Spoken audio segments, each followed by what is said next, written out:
I call this hearing to order.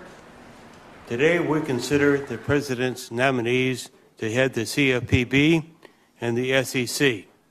In response to the financial crisis, the Wall Street Reform Act charged these two agencies with leading roles in restoring consumer and investor confidence in our financial system. Richard Cordray has been nominated to lead the CFPB and has served as director since January 2012. Prior to that, Director Cordray was Chief of Enforcement at the CFPB.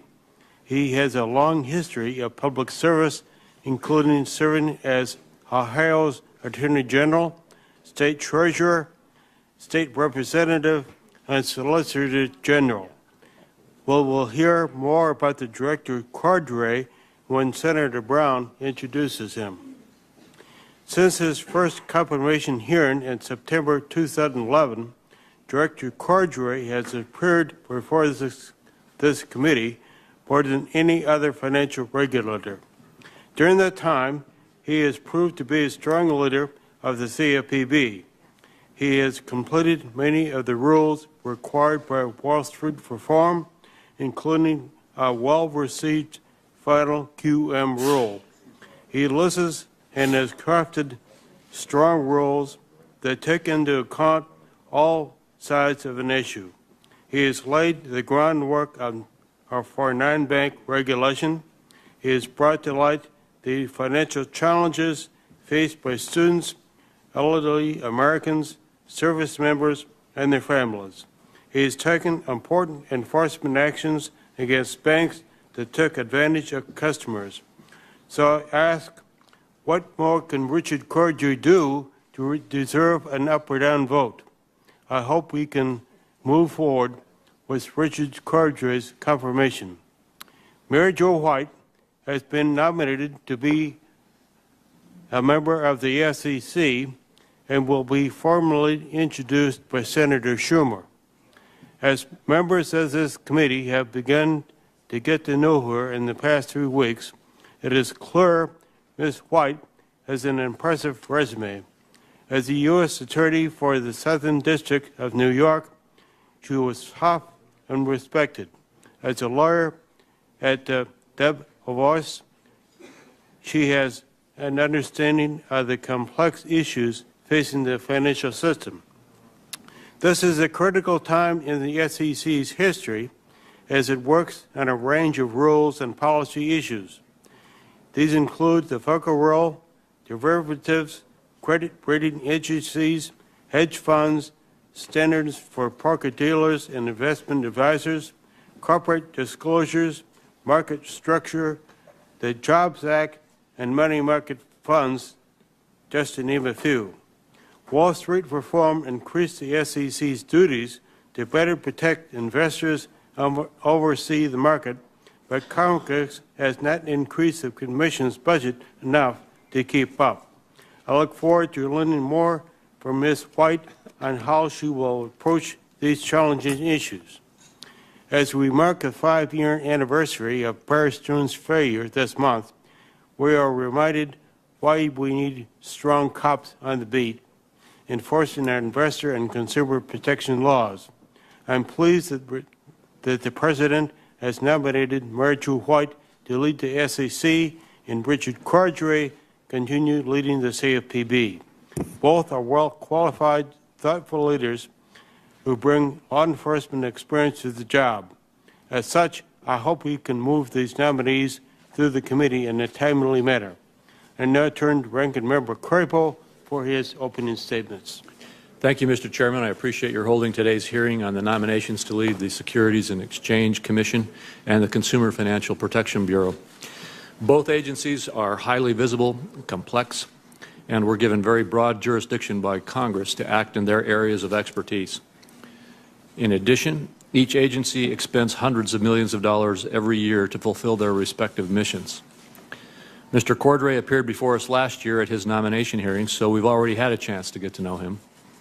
And Ms. White has extensive experience in our financial markets, both as a highly regarded U.S. attorney in New York and as a securities law practitioner. I look forward to hearing from both nominees. Both the SEC and the CFPB were created after significant downturns in the financial markets.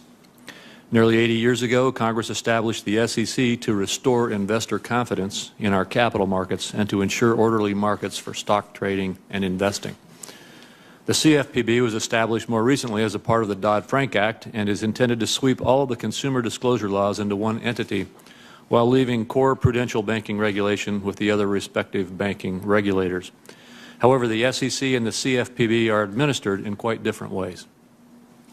When established in 1934, Congress decided to create the Securities and Exchange Commission based upon the structure of corporate boards. Congress set forth that the SEC would be comprised of 5 commissioners. Each commissioner would be selected for a 5-year term and no more than 3 commissioners from any one party. Around this same time, Congress also established the Federal Deposit Insurance Corporation. Again, Congress established the FDIC with a board structure. Both the SEC and the FDIC have survived nearly 80 years, and the board structure has provided sufficient transparency and openness so that Congress and the general public have a very good understanding of each agency's mission and operation. Unfortunately, the CFPB lacks this transparency and openness regarding its operations, budget, and intended activities, its intended mission. The Dodd-Frank Act specifically elevated the director of the CFPB so that he or she holds unique power to determine the agency's budget and mission priorities without any public debate or input from Congress. For example, in fiscal year 2012, the CFPB spent more than $150 million on contracts and support services, which is more than the agency spent on employees. This is nearly half of the money that the CFPB received from the Federal Reserve last year. There is no public accounting on how these monies on contracts and support services are being spent. To alleviate these and other concerns, I believe that the structural changes to the CFPB that we have recommended are essential. Moving from a single director to a board format is one of the important steps that will bring about the transparency and openness that now exists with the SEC. In addition, the agency needs to be put on the federal appropriations process so that Congress knows how the monies are being spent, especially on items such as contracts and outside services. And finally, the prudential regulators need to have more than just informal input into the CFPB's policy and rulemaking decisions. With regard to the President's recess appointment to the CFPB last year, my opinion has not changed. I continue to believe that the recess appointment was unconstitutional. The recent court case involving the National Labor Relations Board found that those recess board appointments violated the Constitution. Since the CFPB recess appointment was made on the same day, to me the same result should apply. Recently, members of the Republican caucus sent a letter to the President objecting to the confirmation of a head of the CFPB unless these structural changes are made to the agency. Structural and other changes to the agency are, I believe, areas where we can work together to improve the operation of the CFPB and to improve accountability. Mr. Chairman, I look forward to hearing from Ms. White and Mr. Cordray on their qualifications to head the SEC and the CFPB. And again, I appreciate the chance to work with you on these nominations. Thank you, Senator Crapo. Does anyone else wish to make a short opening statement before we turn to the nominees for their testimony? Mr. Chairman. Please withhold. Well, we'll now proceed to witness introductions. Senator Schumer will now introduce Ms. White. Senator Schumer. Thank you, Mr. Chairman. Thank you and Senator Crapo for holding this hearing so quickly. It's my great privilege to introduce Mary Jo White, the nominee to be the next chairman of the SEC. Mary Jo was not born in New York, but like millions of others through the years, found her way to New York, found in New York her hopes, her dreams, and a place to call home. Ms. White's long and distinguished career as a public servant and as one of the most well-respected and hardest-working lawyers in the country leaves no doubt that she's well qualified to undertake the task that awaits the next chairman of the SEC. She is competent and dedicated, tough and fair. From 1993 to 2002, she served as the U.S. Attorney for the Southern District of New York. She remains the only woman to have held that position in the 200-plus years history that the office has existed. Prior to becoming U.S. Attorney for the Southern District, she served as the first Assistant U.S. Attorney and Acting U.S. Attorney in the Eastern District of New York from 1990 to 93. She famously put the Teflon Don, John Gotti, behind bars and prosecuted the terrorists responsible for the 1993 World Trade Center bombing, including Ramzi Youssef and the blind sheikh, Omar Abdul Rahman. Her case against the Trade Center terrorists bears special mention because it shows her creativity and determination as a lawyer. She dusted off a Civil War-era seditious conspiracy statute to prosecute the case, a move considered risky at the time, but that ultimately proved successful. She also prosecuted numerous white-collar crimes, including insider trading and securities fraud cases, establishing a track record that leaves no doubt she will vigorously pursue the SEC's enforcement agenda.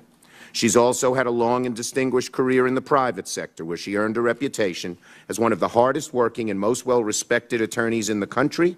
She won a litany of awards from a diverse group of institutions. I'll just name a few. In addition to the George W. Bush Award for Excellence in Counterterrorism and the Agency SEAL Medallion given by the CIA, she also received the Woman of Power and Influence Award given by the National Organization of Women and the Sandra Day O'Connor Award for Distinction in Public Service. Now, Mr. Chairman, most of the attention on her personality is focused on her toughness and her aggressiveness, and with good reason. She apparently indulged a fondness for motorcycle riding, and despite her physical stature, was a fierce competitor in the Women's Basketball League in New York.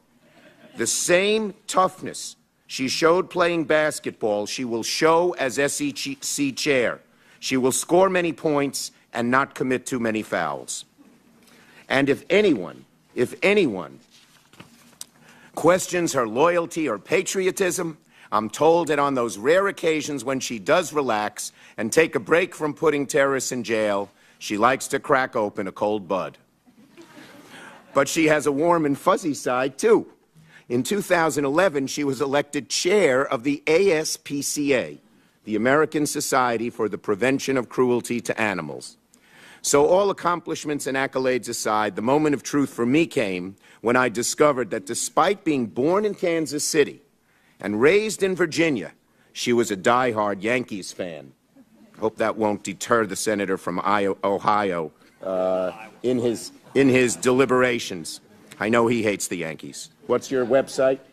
Never mind. Okay, it's some anti-Yankee thing is his call name.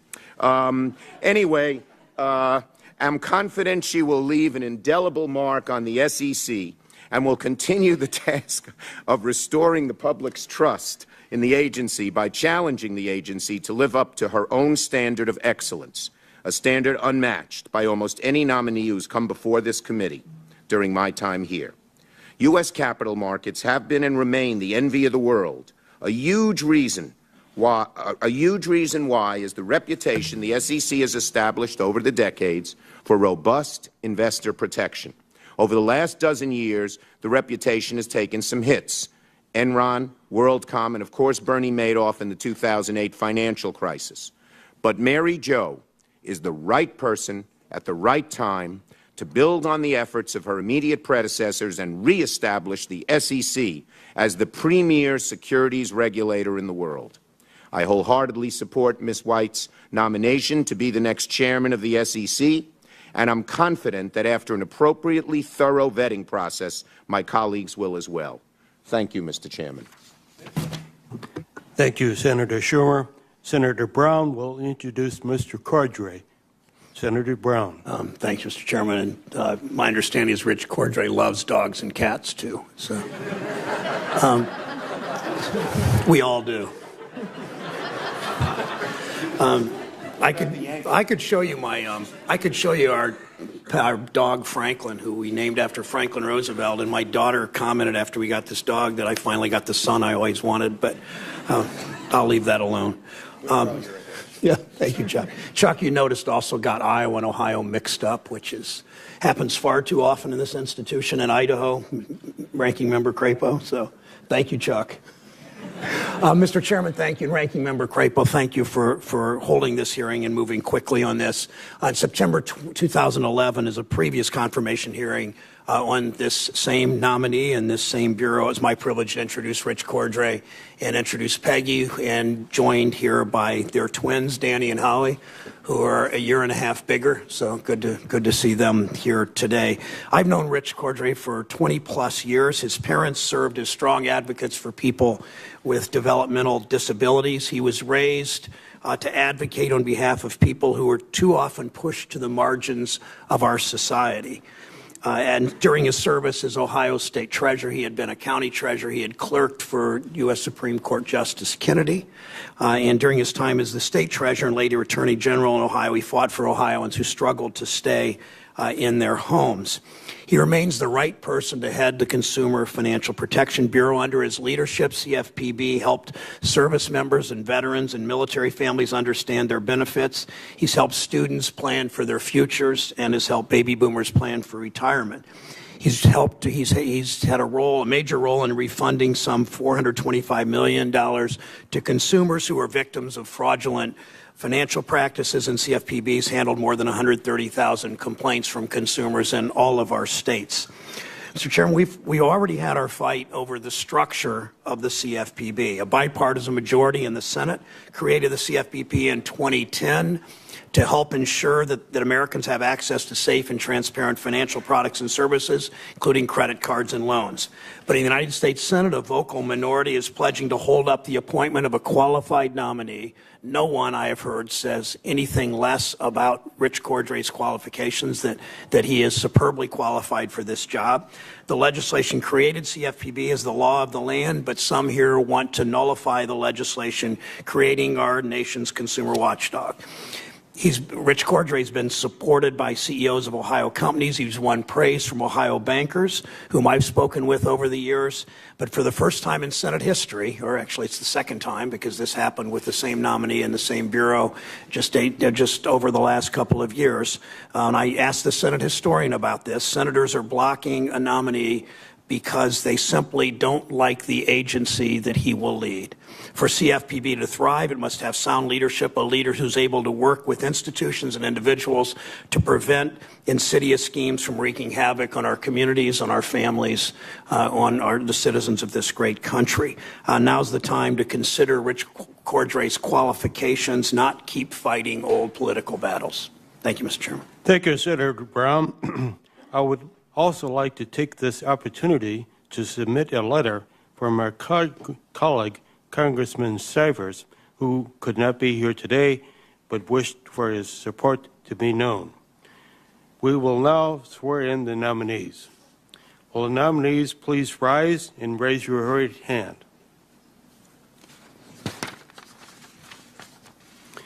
Do you swear or affirm that the testimony that you are about to give is the truth, the whole truth, and nothing but the truth, so help you God?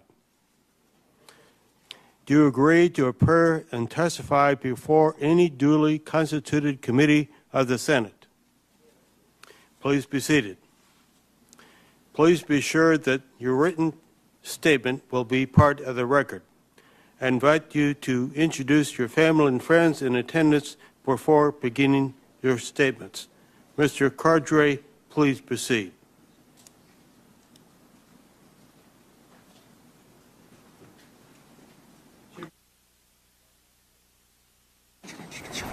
And members of the committee, I'm honored to be here once again as the nominee to serve as the director of the Consumer Financial Protection Bureau. I'm grateful to the President for the confidence he's shown in me and for giving me the opportunity to continue serving our country in this role. If confirmed, I pledge to continue to carry out and enforce the law that Congress passed to protect consumers and restore confidence in consumer finance markets. Over the past 2 years, I've come to understand how your committee exercises great responsibility that affects the lives of all Americans. It's a pleasure to appear before you frequently in my current role, and we've seen that our relationship can be cooperative and fruitful. If confirmed, I look forward to working closely with you to see that the people and families whom we serve are treated fairly in the essential marketplace for consumer finance. As you'd suggested, Mr. Chairman, I'm glad once again to have my wife Peggy and my twins Danny and Holly with me here today.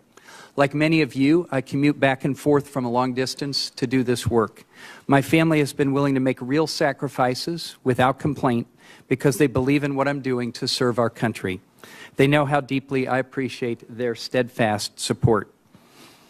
From childhood, my parents taught me the value of work that seeks to improve the lives of others. My dad, Frank, who turned 95 just last month, spent his entire career in programs that serve children and adults with developmental disabilities. My mom, Ruth, who died of cancer when I was in college, founded the first foster grandparent program for developmentally disabled in Ohio, in addition to doing all the many and various things that a mother does to raise 3 fairly rambunctious boys. My approach to the role of director is deeply informed by their influence. It's also deeply informed by more than 2 decades in public service. I've served in the Ohio legislature, as Ohio's first Solicitor General, as the Franklin County Treasurer, and as State Treasurer. Most recently, before joining the Bureau, I was Ohio's Attorney General. Out of hard lessons learned through these experiences, I developed a resolve to address the kinds of financial difficulties and challenges that confront our communities. I learned there's no such thing as a one-size-fits-all solution as we seek to aid those who want to do the right thing and, when necessary, to thwart those who seek to take advantage of others. And I learned that creative strategies to find solutions that can benefit consumers and honest businesses would share many common interests. When I became the director of the Consumer Bureau last year, I resolved to do everything in my power to make the Bureau accountable to American consumers, to American businesses, and to the Congress. Although our work is still in the early stages, we have been busy. In addition to supervising the country's largest financial institutions, we've also begun to protect consumers in markets that previously received no federal supervision at all. Consumers now have someone looking out for them as they deal with residential mortgages, payday loans, private student loans, credit reporting, and debt collection. This affects millions of people across this country, people who are your constituents, as well as the consumers we seek to serve. At the same time, we're coming to a better understanding about how to use the other tools Congress provided to address the problems and challenges facing consumers. We've adopted new rules for the mortgage market to ensure that the excessive and irresponsible practices that help precipitate our nation's financial calamity cannot be repeated. In the credit card market, we're implementing and overseeing the extensive positive changes that Congress enacted in the CARD Act. For consumers who've been deceived by credit card companies, we've worked closely with our fellow regulators to put $425 million back in the pockets of 6 million consumers. In the student loan market, we've teamed up with the Department of Education to create products like the Financial Aid Shopping Sheet. So far, we're pleased to see that 644 colleges are voluntarily adopting it. Perhaps the most direct example of addressing problems in the consumer finance markets is our consumer response function. To date, we've handled more than 130,000 complaints. People have contacted us about specific problems with consumer financial products and services, ranging from improper charges on credit cards to mortgage payments that were wrongly applied. These consumers have come to us from every state. Many of us have been referred by you, and we thank you for forwarding them to us. Along with these initiatives, Congress directed us to focus on the unique problems that confront special populations of consumers. Assistant Director Skip Humphrey and his team have targeted the financial exploitation of older Americans, helping seniors get sound information and advice about their retirement finances.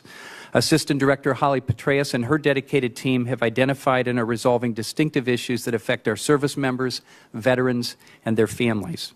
So these are the kinds of issues that the Consumer Bureau is already addressing on behalf of 313 million Americans. Of course, there's much more to do on each of these points, and we're determined to continue making progress. Thank you, Mr. Chairman, again, and members of the committee for the opportunity to be with you here today. I look forward to your questions. Thank you. Ms. White, please proceed. Thank you, Mr. Chairman, Ranking Member Crapo, and members of the committee. It is my privilege to appear before you today as President Obama's nominee to be the 31st chair of the Securities and Exchange Commission. Before I begin my remarks, let me thank Senator Schumer for his kind introduction, and I also want to introduce my husband, John White, who is here today. Thank him for being here today and for his support. Our son and his wife are law students and are attending class today, so they're somewhere else today. Thank you, though. There is no higher calling, in my view, than public service. As the United States Attorney for the Southern District of New York for almost 9 years, I worked very hard on behalf of the American people, investigating, prosecuting, and punishing those who committed crimes, from white-collar criminals to terrorists. Regardless of the complexity of the case or the identity of the defendant, we always strove to do the right thing and to vigorously enforce the law. Today, I am honored by the prospect of potentially returning to public service as the chair of the SEC to help carry out its essential mission. While I served as United States Attorney, our office worked closely with the SEC, prosecuting violations of the federal securities laws by both companies and individuals. Through that experience, I became a strong admirer of the expertise, independence, and commitment of the Commission and its staff. I fully appreciate the critical role the SEC plays as the primary regulator of our capital markets and as a strong advocate on behalf of investors. Today, in the wake of the financial crisis and in the midst of implementing the substantial legislative mandates of Dodd-Frank and the Jobs Act, the SEC's importance and scope of responsibilities are greater than ever. If confirmed, I will vigorously carry out the SEC's mission to protect investors, maintain fair, orderly, and efficient markets, and facilitate capital formation. This mission has a tripartite mandate, but the component parts should not be viewed as in conflict with each other. It is the responsibility of the Chair and the Commission to take the long-term view, balance the objectives when necessary, and seek to fulfill all parts of the critical mission. As was true when Chairman Shapiro was here before you for the first time in 2009, this too is a critical time for the SEC. Although the worst of the recent financial crisis may be behind us, none of us can be complacent. Under the leadership of Chairman Shapiro and Chairman Walter, the SEC has made significant strides to strengthen its examination and enforcement functions, improve its capacity to assess risks, and enhance its technology. But fast-paced and constantly changing markets require constant monitoring and analysis. And when issues are identified, the investing public deserves appropriate and timely regulatory and enforcement responses. I am acutely aware that the position of chair of the SEC carries with it heavy responsibilities and many challenges. But if confirmed, I will work tirelessly and do everything in my power to effectively lead the SEC in fulfilling its mission. Let me just very briefly highlight a few early priorities. First, I would work with the staff and my fellow commissioners to finish in as timely and smart a way as possible the rulemaking mandates contained in the Dodd-Frank Act and the Jobs Act. The SEC needs to get these rules right, but it also needs to get them done. To complete these legislative mandates expeditiously must be an immediate imperative for the SEC. With respect to rulemaking, and rigorous economic analysis should inform and guide the decisions that are made. Although challenging, particularly in the quantification of benefits, in my view, the SEC should seek to assess from the outset the economic impacts of the contemplated rulemaking. Second, if confirmed, it will be a high priority throughout my tenure to further strengthen the enforcement function of the SEC. It must be fair, but it also must be bold and unrelenting. Investors and all market participants need to know that the playing field of our markets is level and that all wrongdoers, individual and institutional, of whatever position or size, will be aggressively and successfully called to account by the SEC. Strong enforcement is necessary for investor confidence, and it is essential to the integrity of our markets. Proceeding aggressively against wrongdoers is not only the right thing to do, it also will serve to deter the unlawful practices of others who must be made to think twice and stop in their tracks rather than risk discovery, pursuit, and punishment by the SEC. Third, the SEC needs to fully understand all aspects of today's high-speed, high-tech, and dispersed marketplace so that it can be optimally and wisely regulated. High-frequency trading, complex trading algorithms, dark pools, and intricate new order types raise many questions and concerns. The experts and studies to date have not been consistent or definitive in their observations and findings about whether our modern market is causing harm or the extent of that harm to investors. There must be a sense of urgency brought to addressing these issues to understand the impact on investors and the quality of our markets, so that, again, appropriate regulatory responses can be made. If confirmed, I will work to ensure that the SEC has the cutting-edge technology and expertise necessary to enable it to keep pace with the markets and its responsibilities to monitor, regulate, and enforce the securities laws. There are, of course, many other important areas within the jurisdiction of the Commission, from money market funds to credit rating agencies, from the appropriate standards and regulations governing the conduct of broker-dealers and investment advisors when providing investment advice to retail customers, to how to make public issuer disclosures more meaningful and understandable for investors, just to name a very few. If confirmed, I would focus on these and all of the many challenges facing the SEC. In conclusion, it would be my privilege and honor to carry out and help carry out the SEC's mission. Thank you for considering me to serve in this capacity and for the opportunity to appear before you today. I'd be happy to answer your questions. Thank you for your testimony. If any member has any questions for the record for either of our nominees, I ask that you please submit them by noon on Thursday, March 14. I also ask that the nominees respond to the QFRs quickly so that we can move the nominations forward.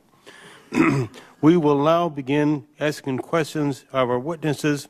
Will the clerk please put 5 minutes on the clock for each member? Mr. Cordray, South Dakota's community banks and credit unions continue to raise concerns about regulatory burden.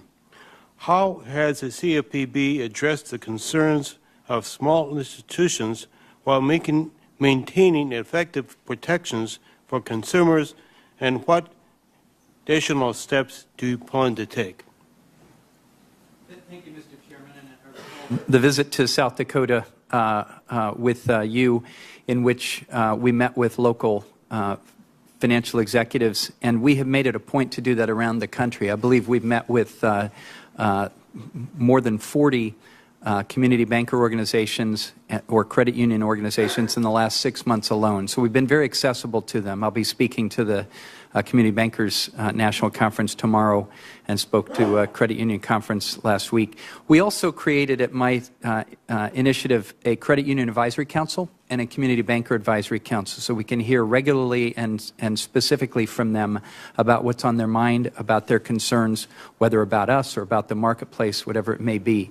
And I think that outreach and the listening that we've done has informed work that we have done. It affected our qualified mortgage rule, it affected our escrow rule, affected our servicing rule, where we put into practice what I have said here many times. The community banks and credit unions did not engage in practices that caused the financial crisis, and the regulatory response should take account of that fact and protect and preserve their traditional model of lending, which is a very responsible model and good for many communities across this country, like the community I grew up in Ohio and live.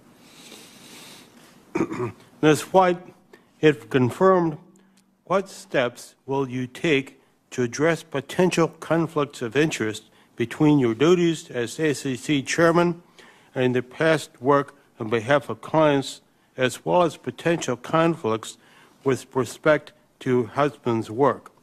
How will these steps affect your ability to participate in the Commission's enforcement actions or other SEC matters? Thank you, Mr. Chairman. Before I agreed to be nominated for this position, I detailed to the White House, the Independent Office of Government Ethics, and the career SEC ethics official the nature and extent of my and my spouse's and our firm's legal practices to be certain that there were no conflicts that could be problematic or limit my ability to function effectively as SEC chair if I were to be nominated and confirmed. I went through a very rigorous process of my own and with these parties to ensure that I am in compliance with all ethics and regulations and laws. And I'm very scrupulous about these issues and placed a very high bar on them, and was also focused in that process very much on making certain I could effectively function as the chair. I know the Senate has received a letter from the Office of Government Ethics concluding that I am in full compliance with all applicable laws governing ethics and conflicts of interest. I was also advised in this process that while I have recusals, as do many nominees, mine were not out of the ordinary in scope, nor out of the ordinary for past chairman or other commissioners of the SEC. The career ethics officials at the SEC are quite experienced in managing these conflicts should they arise. I will also be very vigilant in managing them myself and making sure that we are scrupulously attending to any that might arise. But I do not believe, Mr. Chairman, that the recusals, the extent of them, will prevent me from fully performing my duties. In general, I'm not recused from any SEC rulemaking matters or policy matters, and as to party matters, as they're known, which primarily affects the enforcement function of the SEC, the scope of those recusals is also quite narrow. Ms. White, what approach will you take with enforcement? How will the SEC, under your leadership, signal that wrongdoing will not be tolerated and restore confidence in the integrity of the U.S. capital markets? First, I don't think there's anything more important than vigorous and credible enforcement of the securities laws. I think it must be done. I mean, to some extent, I think you convey that confidence to the public by the deeds, by the cases that you make, by the deterrence that you effect by your cases. And so I'll be very focused on that throughout my tenure. And if confirmed, I will meet with the Enforcement Division to review various of its structures, practices, and cases to make certain that that happens. Mr. Cordray, what is your vision for the Consumer Financial Protection Bureau? Mr. Chairman, my vision of the Consumer Financial Protection Bureau really arises out of our work, and it arises out of the legislation that Congress passed. I think any agency needs to hew closely to its governing statute.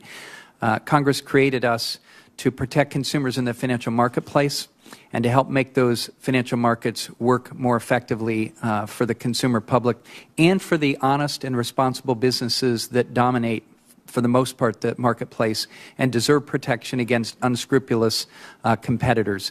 As I have said before, I see our vision in light of the people we serve.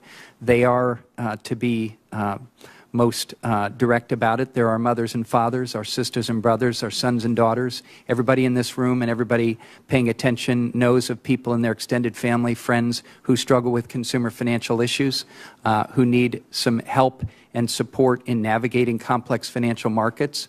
And to the extent we can deliver value for those people who, again, are your constituents and the people we serve, that's what we aim to do. Senator Crapo. Thank you, Mr. Chairman. Ms. White, recently the SEC has been commended by the GAO for raising the bar, frankly, when it comes to conducting economic analysis. And you actually already answered my first question. I'm basically making a statement to you right now, but the SEC really has made major strides in this area.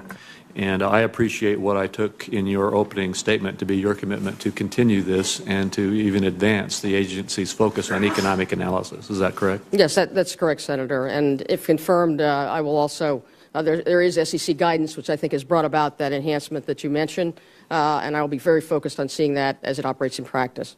Oh, thank you. And this question is also directed to you. Last year, the Financial Stability Oversight Council released a set of proposals regarding money market mutual funds. And many of us believe that that's a responsibility that much better lies with the SEC. Would you agree with that? It's money market mutual funds, which are very important investment products, I think are in the heartland of the SEC's expertise, and I think it is the SEC's responsibility, as it is focused on now and has been before, in determining what additional reforms there should be to that investment product. And if confirmed, would you intend to see that the SEC takes prompt action in that area so that it takes the responsibility as it should? Yes, Senator, I would be, and my understanding is that those discussions are going on currently. Thank you. And again, you've spent many years in the securities industry, and in addition to your husband as a prosecutor, your husband is a highly experienced securities attorney. I appreciate your answer to the chairman's question. which was one of my questions as well. Mr. Cordray, as you know, the Senate Republicans want to see key structural changes, such as a board versus a single director, funding through the appropriations process rather than direct access to the Federal Reserve Board, and establishing a safety and soundness check for the prudential regulators. Are you open to working with the Senate on these reforms to increase the transparency and accountability at the agency? We continue to be, and I personally continue to be interested in working with the Senate to further develop transparency and accountability of the agency. There are numerous provisions in place now that we follow. But for example, on the financial side, we're subject to a specific GAO audit, which is unusual for agencies of our finances. We're subject to an outside independent audit. We do a semi-annual report to Congress, and I'm required to testify in front of both this chamber and the House on each of those reports, so that's at least minimum 4 testimonies per year. We have the Federal Reserve's Inspector General who oversees us. We also have been working toward further fleshing out. You know, you will recall that 2 years ago we had 0 personnel and 0 structure and 0 process. We have recently added the GIPRA statutory performance review provisions into our budgetary process, and I think we could make more commitments to you today than we could have a year or 2 ago, and would be willing to do so in order to improve transparency further and make sure that the Congress has all the information it needs and wants about our expenditures. As to our accountability to the Congress, I always am accountable to you. I have found congressional oversight to be both vigorous and meaningful, and it keeps us in shape, and it keeps us on our toes, and it is something we're very responsive to, and I personally have been responsive to and appreciate the value of that. Thank you, and I appreciate our private conversations about the importance of accountability and oversight, and your commitment to help improve that.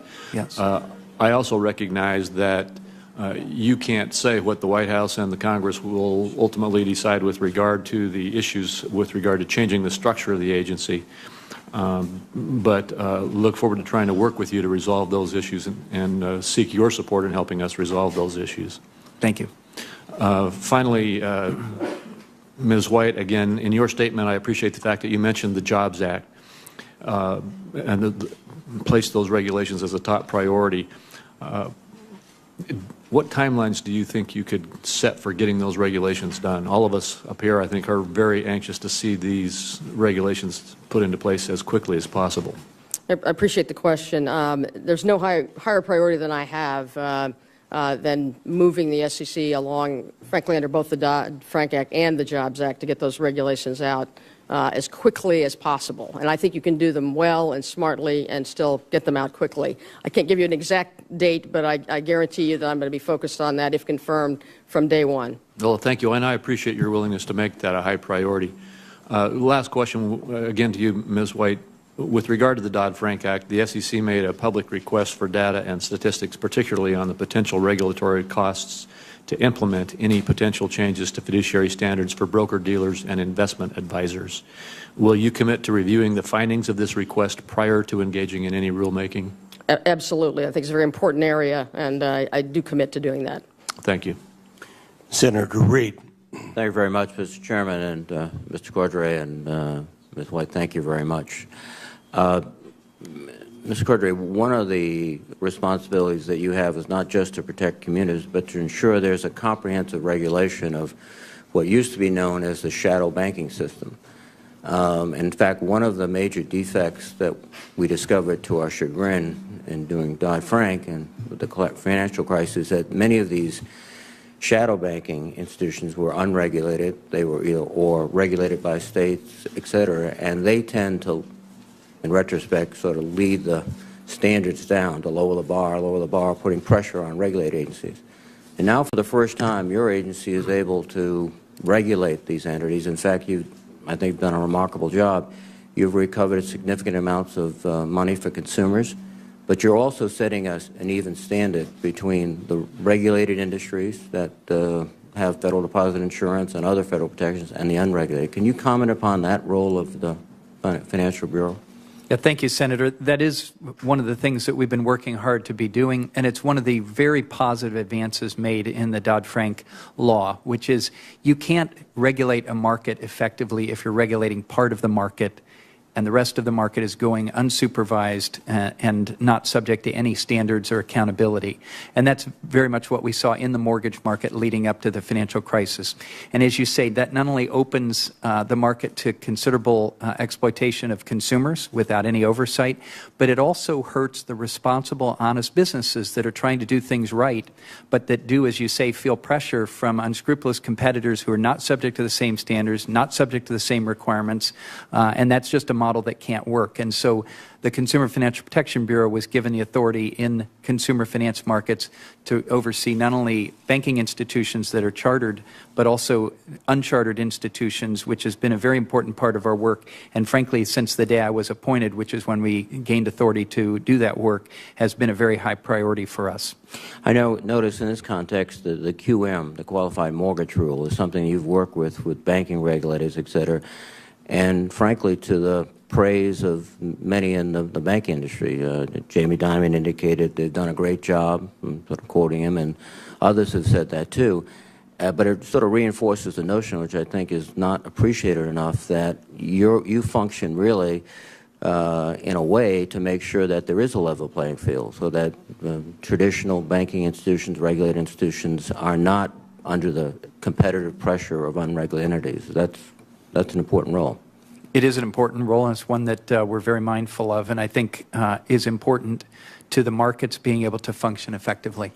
Let me also commend you for your work with military personnel. The Office of Military Services, headed by Holly Petraeus, has done a remarkable job, and that's another, I think, commendable aspect of what you've done with your leadership. Protecting servicemen and women from foreclosure when they're on active duty, enforcing all of the different regulations. So I commend you for that, and thank you. Let me just turn, in my remaining time, to Ms. White. First, you can assure us that in the rulemaking process, your prior employment would in no way impinge upon your ability to participate in rulemaking because of the general nature of rules. Is that accurate? I can certainly assure you of that, Senator. Thank you. And have been so advised by the Office of Government Ethics as well. The next issue, and it sort of touches on what Senator Crapo suggested, can you give us your top 3 priorities of rules? You have a long, long list of actions pending, and it would be helpful to me to see, what your priorities going in. I understand when you get there and you get into the details, those priorities could change, but initially, what are your priorities? Well, I have to say to that, Senator, that and I realize I'm not a naive person in terms of can you get everything done at once. I don't think anyone accused you of being naive at all. Well, I've been accused of that too, I think. Trust me. Trust me. But seriously, Senator, I think it is, and until I get into the SEC, if confirmed, I don't have as much detail on the work streams that are proceeding, but it is my intention when I get there to personally take charge of assessing that and truly trying to drive all of the rulemaking as quickly and as smartly as possible. So I don't have a rank order list yet. I just want to get in there, get it done smartly. Let me also just sort of a footnote to your previous comments, which is if there is an issue where there's a potential appearance even of conflict, what's the mechanism outside your own individual judgment that you will avail yourself to get guidance or to get clarification? Essentially, I will be frequently consulting. First, I'll be very vigilant myself, as I think I have been throughout my career. Yes. The SEC ethics official and I have already had discussions, assuming that I would be confirmed, about a very vigilant screening agreement, as well as mechanisms to identify any possible appearance issues as well. Thank you very much. Thank you, Mr. Chairman. Senator Corker. Thank you, Mr. Chairman, and Mr. Cordray. Once again, your family has been a great asset to you today. Your son and daughter are acting perfectly in the back, and even sometimes act like the questioners are asking intelligent questions. So I do want to say that if you can get people dealing with consumers in the financial world to act like they are, you'll do a very good thing for our country. And Mrs. White, during your introduction, I thought at first you had to be a leading citizen from Tennessee, but thank you for being here. To you, I've already talked to Mr. Cordray on many, many occasions. You're going to be dealing with the Volcker rule, and we all know that prop trading is out, but hedging and market making is still something that's permitted. And I would just ask if you're committed to making sure that we have really bright lines there so that that the institutions that are affected by Volcker know the difference between prop trading, hedging, and market making. I'm totally committed to that and recognize the importance of both the mandate to bar proprietary trading, but also the permitted activities of market making as well as the hedging activities. And again, I guess I'm listing everything I'm going to do the first day, but if confirmed, I mean, that is one thing that I'm going to turn my personal attention to. Okay. In the area of money market funds, I know we've had difficulties getting to a place. I know you and I talked a little bit about that in the office, but have you thought any about the floating NAV proposition? Have you given thought to how you might want to resolve the money market issue? I have studied this issue. I'm not, as I think I mentioned earlier, privy to the ongoing discussions in the Commission about it. And clearly I understand the risk that's trying to be, the systemic risk, possible run on the funds that's trying to be addressed by the discussions that are ongoing, but I'm also acutely aware of the value of the money market fund product, and so whatever is done, we want to take care that that is not harmed by this. I don't have any on specific reforms until I get in there to meet with the staff and talk to my fellow commissioners. You know, I don't have a conclusion on that. And the process has, it's been a pretty long process there, and I know there have been some differing opinions. Do you view having commissioners like this that represent different viewpoints, hashing out a rule, do you view that as being a positive or a negative? That's a tough question. I mean, it's a good question. It's a very good question. It's a very good question. I mean, clearly the structure, the commission structure, which is designed to be bipartisan and to bring in as many different perspectives as possible, I think is a wise structure. The structure I operated under before as U.S. Attorney, I was more autonomous, and I didn't mind having that autonomy as well. But I understand the strengths of that structure. Obviously, that requires you in a commission structure to do a lot of talking with each other, which I think is quite healthy as well, and to bring people together as much as possible. Yeah, thank you. Thanks. Mr. Cordray, I wouldn't ask Mary Jo this because she's just starting, but the FSOC has the ability under, I think, Title II to wind down a large institution that poses a threat to our country. And I have a letter that's going out today to everybody that's part of the FSOC, but since you've been serving on it, is it your understanding that the FSOC has the ability to wind down an institution even if it's healthy because it poses a threat to our country if it were to have problems? Or is it your belief that that institution has to have financial issues before you can look at winding it down or doing away with various lines of business? I don't think that issue has been presented in the meetings that I've attended over the past year, that we would take a healthy institution and somehow seek to wind it down. It's been an assumption that the failure of an institution or the impending failure of an institution and therefore the imminent weakness of the institution would itself pose a potentially systematic threat to the financial system, and that's been the basis on which discussions have proceeded, and I think that that's appropriate. So at present, it's really been focused only if an institution gets in trouble. I'd like some clarification there, and the letter will come to you along with everyone else who's on the board. And if you could just look at it, Mary Jo, at the right time, if you could do that, that would be great. And on the equity markets, there's been a lot of discussions recently, and I don't think any of us have fully digested this yet, but there's a lot of high-frequency trading, dark pools, all kind of things that are taking place, and there have been some concerns about that taking place to the harm, if you will, of just your everyday investors. I know you're committed to dealing with that, but do you have any initial thoughts in that regard? This is one of the priority areas that I did note in my oral remarks, and it is one that I take away from my briefings at the agency as a very, very high priority to figure it out so that appropriate responses can be made. I mean, certainly there are concerns and questions that arise from the high-frequency traders and our electronic market in general, the dispersed market in general, but I think in the first instance, we need to know what's happening and what the impacts are. And that, again, is one thing that I do, getting a longer list of what I'm personally driving, I guess, but I'm very, very interested in focusing on that.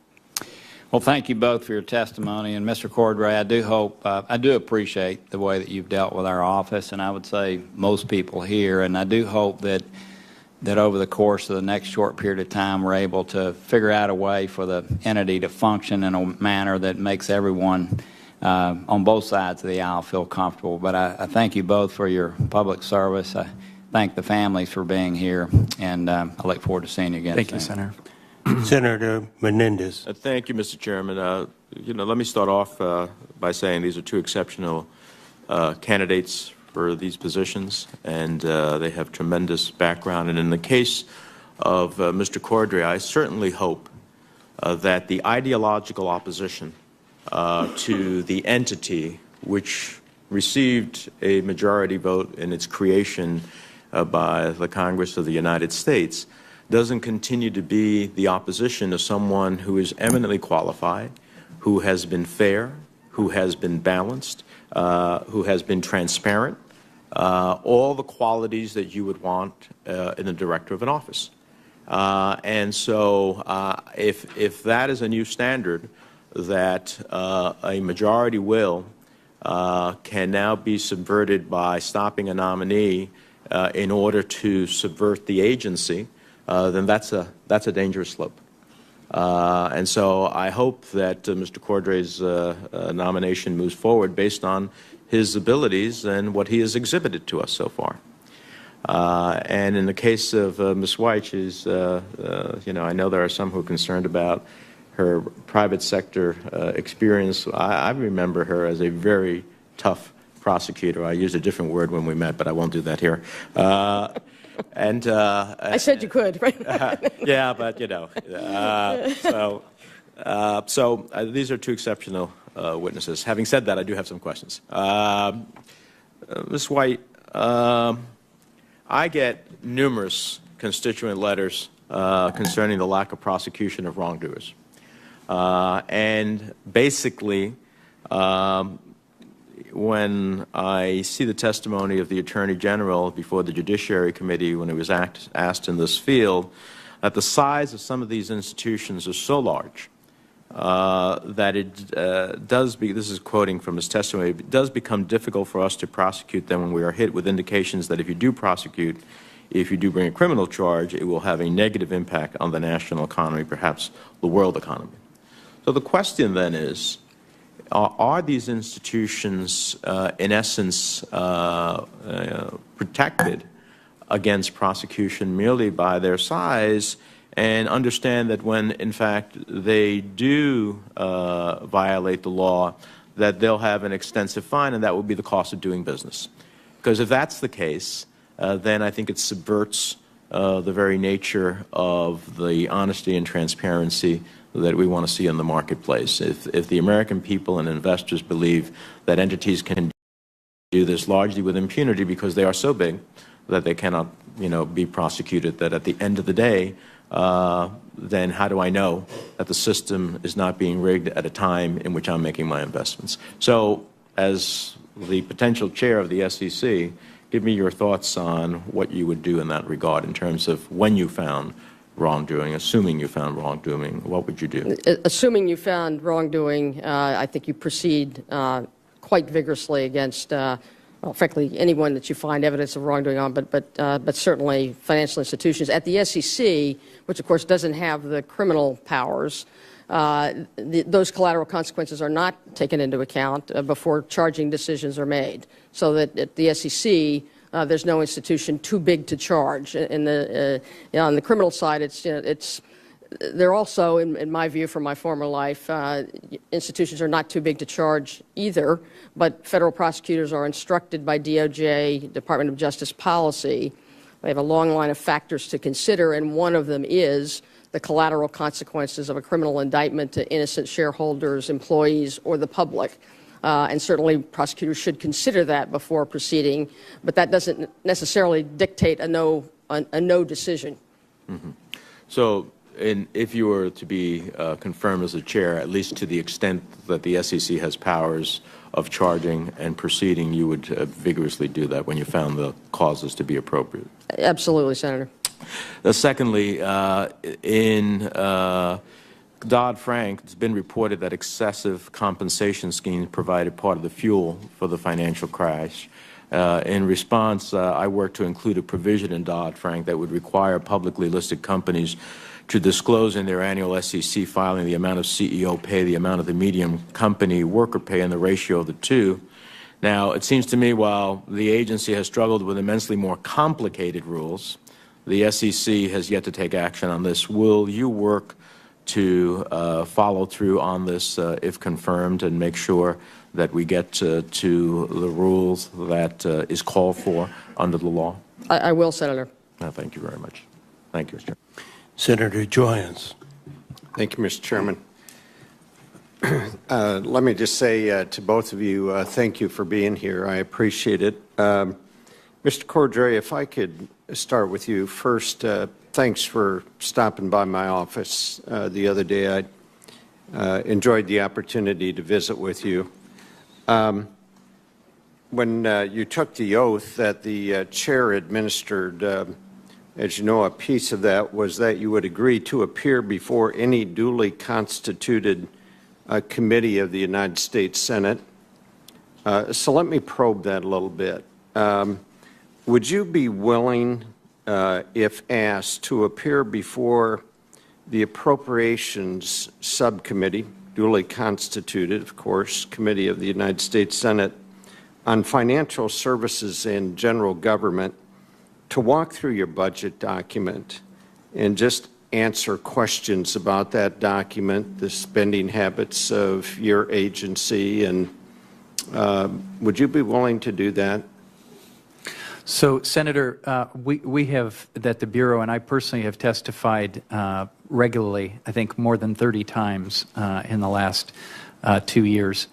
And under the law as it exists, what has been contemplated and what we have done is that I appear before this committee and before the House Financial Services Committee each time we issue a semi-annual report. So twice a year in front of each chamber, each committee. So that's 4 to begin with.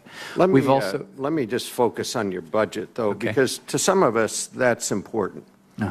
And as a former cabinet official, I didn't think that was a bad deal that I would be called to account before the Senate and go through my budget and justify it and ask for permission to do transfers. And I thought that was actually a good thing. And I think the Senate appreciated it. House appreciated it. Would you do that?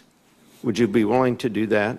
So I have been willing to appear in front of the committees of Congress and have done so. And if I'm understanding, under the current law, this committee has the opportunity to do that with me. If the desire were to have me do that in front of a different committee, we could consider that. That has not been the structure that we have had. I think it's difficult for among the banking agencies to suggest that this should be the only banking agency that would be appropriated. If there are measures that, as you suggest, including walking through and being subject to more transparency and accountability that would be satisfactory to you and your colleagues, we could certainly consider those things. Let me give you a specific example of why we're concerned. And I think it's very, very legitimate. I think we are elected to provide oversight. In fiscal year 2012, the CFPB spent about $150 million on contracts and support services, which is more than what was spent on employees.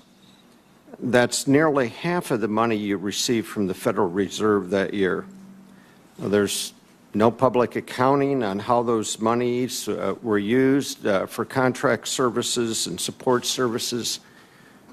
Would you be willing to appear before that subcommittee and answer all questions about that?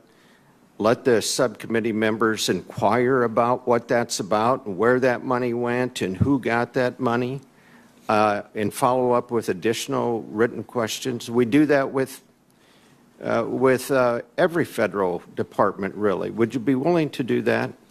So, Senator, thank you for raising that issue again. The ranking member had mentioned it in his opening, and I didn't get a chance to respond. The reason why we had so much money in contracts rather than personnel in our first year was that we did not exist as an agency before that.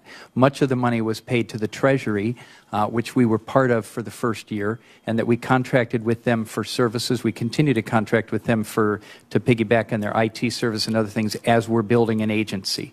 Over time, that is diminishing and will continue to diminish. We also have published detail about our specific contracts, what they are, amounts, and I've been happy to provide that to this committee. If the notion were that I provide it to a different committee, we could consider that. Yeah. I'm running out of time here. But this is only part of the essence of our concern, and I think it's legitimate. I think we have a right as United States senators to probe into this kind of information because it's important that we be able to tell our taxpayers, our constituents, don't worry, this money is being spent wisely and thoughtfully and carefully, and we've dug into it, and we can say that.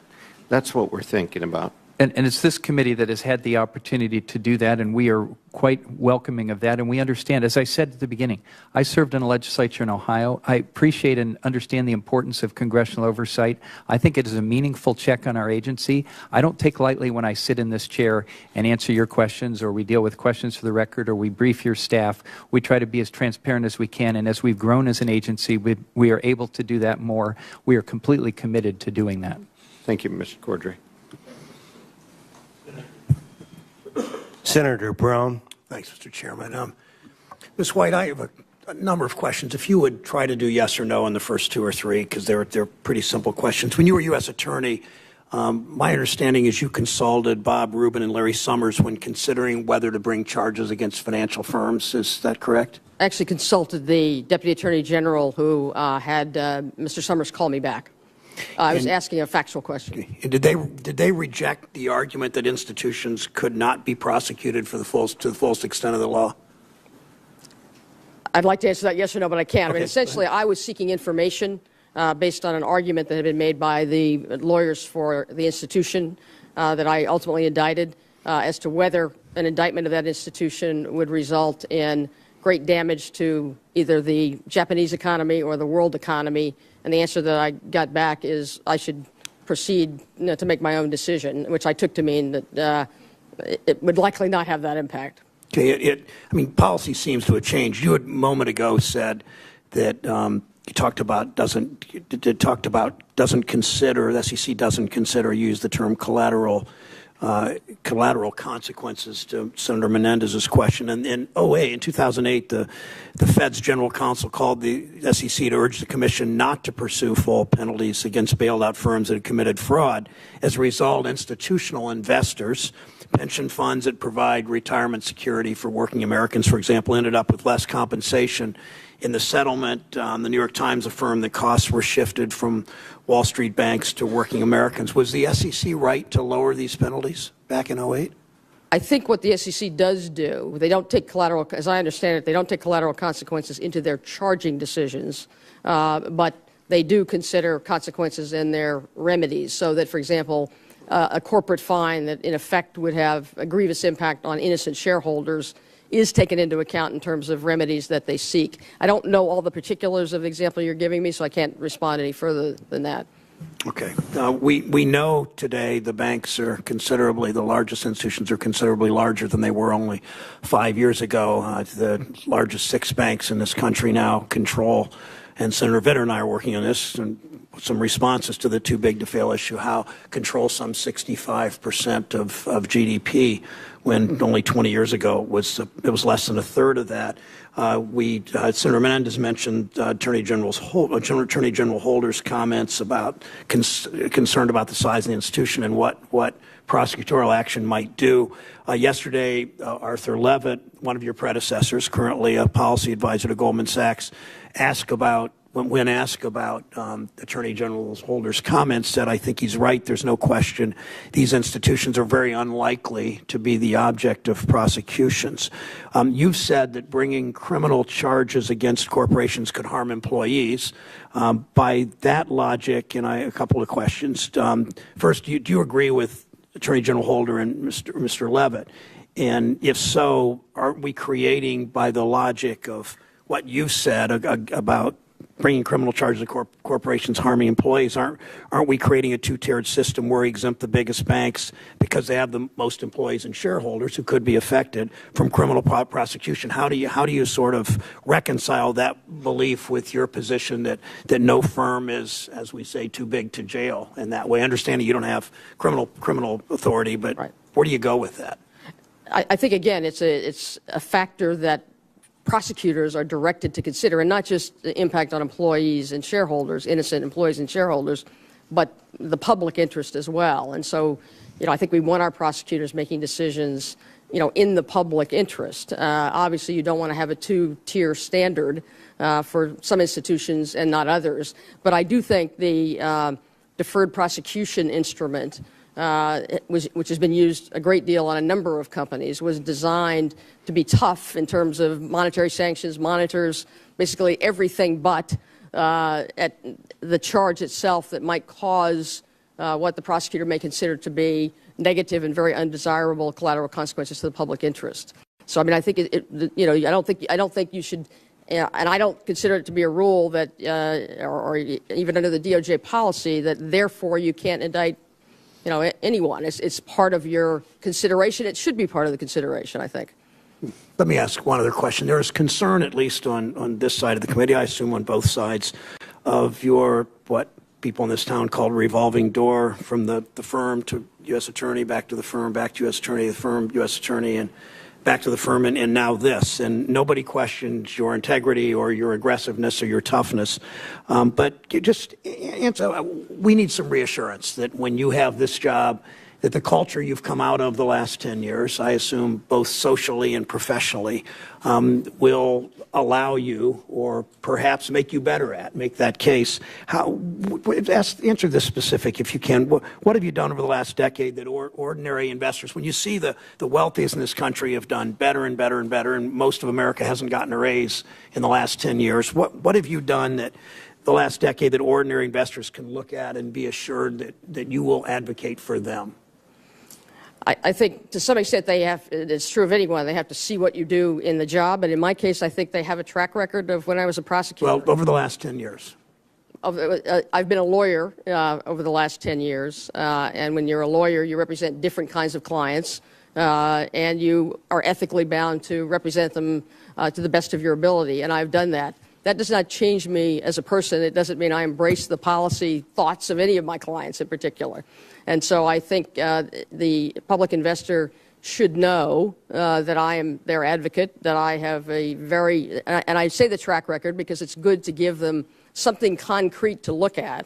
When I think I was exceptionally aggressive against large institutions, against CEOs, senior executive types, and before I was that, I was in the private sector, where I actually started. I actually started in the private sector. So after about the same amount of time in the private sector, I became U.S. attorney and had that track record.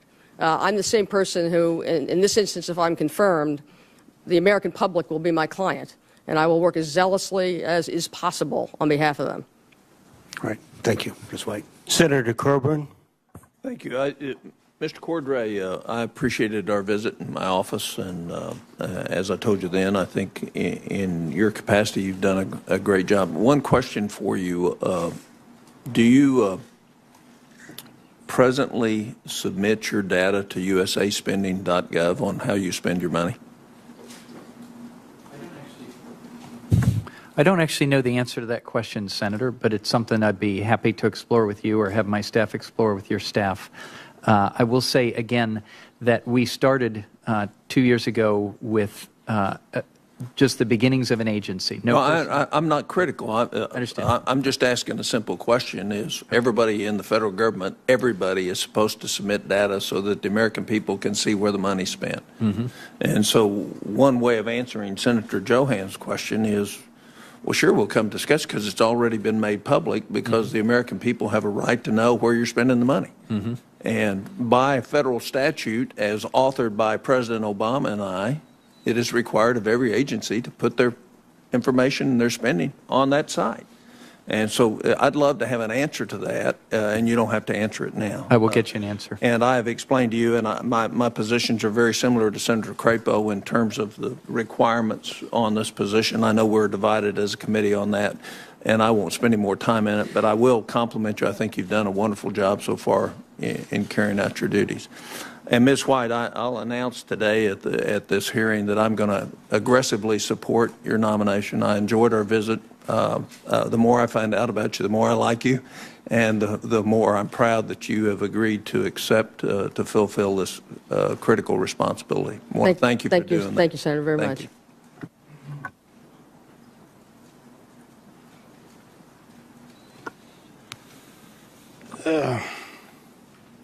Senator Tester. Well, thank you, Mr. Chairman, and I just want to start with you, Ms. White, if I might. You've had a very interesting and distinguished career, as Senator Schumer has pointed out, both as a prosecutor in Eastern and Southern Districts of New York. You developed a reputation for dedication and tenacity, and I think these qualities have contributed mightily to your success, taking down some pretty big dogs. You sent one of the most reputed mob bosses, and John Gotti, to jail for murder and racketeering. You led the charge, as Senator Schumer said, against the blind sheik, the mastermind behind the 1993 World Trade Center bombings. You not only put him behind bars, but you connected the pieces to reveal that this was not a single event, but rather an emerging trend, one that you saw firsthand. Your office also indicted Osama bin Laden for his role in bombing American embassies in East Africa at a time before most Americans had a clue who he even was. A major part of your success in the Southern District of New York in prosecuting these criminals was your ability to dig deep to understand how they operated, the dynamics of their networks, their organizations, and what their motives were. These are some of the most dangerous criminals that you put away.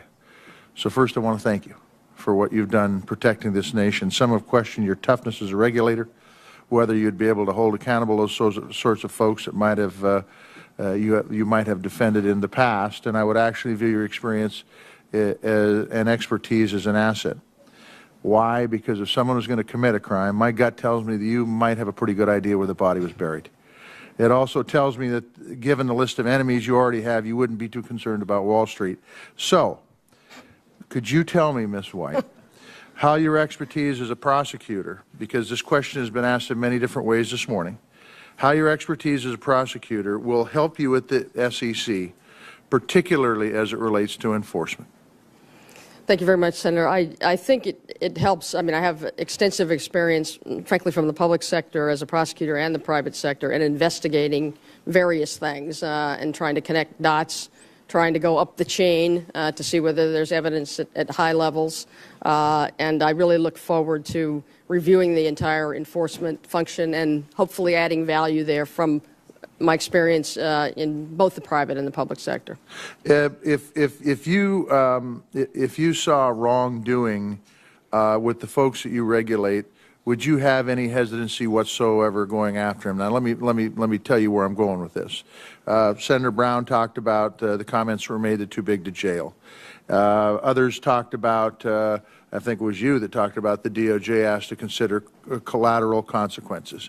If I was a big guy and wanted to take the consumers for a ride, I would design my bank, my financial institution, so that you couldn't prosecute him. Do you see any reason out there why you wouldn't prosecute, regardless of how big they are? Again, from the SEC perspective, I do not. Okay. You talked about in your opening remarks your goals, Dodd-Frank Jobs Act, as far as the rulemaking goes, specifically Regulation A+, which does not have any statutory deadlines. Could you just talk to me about, and we already talked about the first day you're in, you've got all this stuff to do. Could you just tell me how you're going to move that to the top of the list?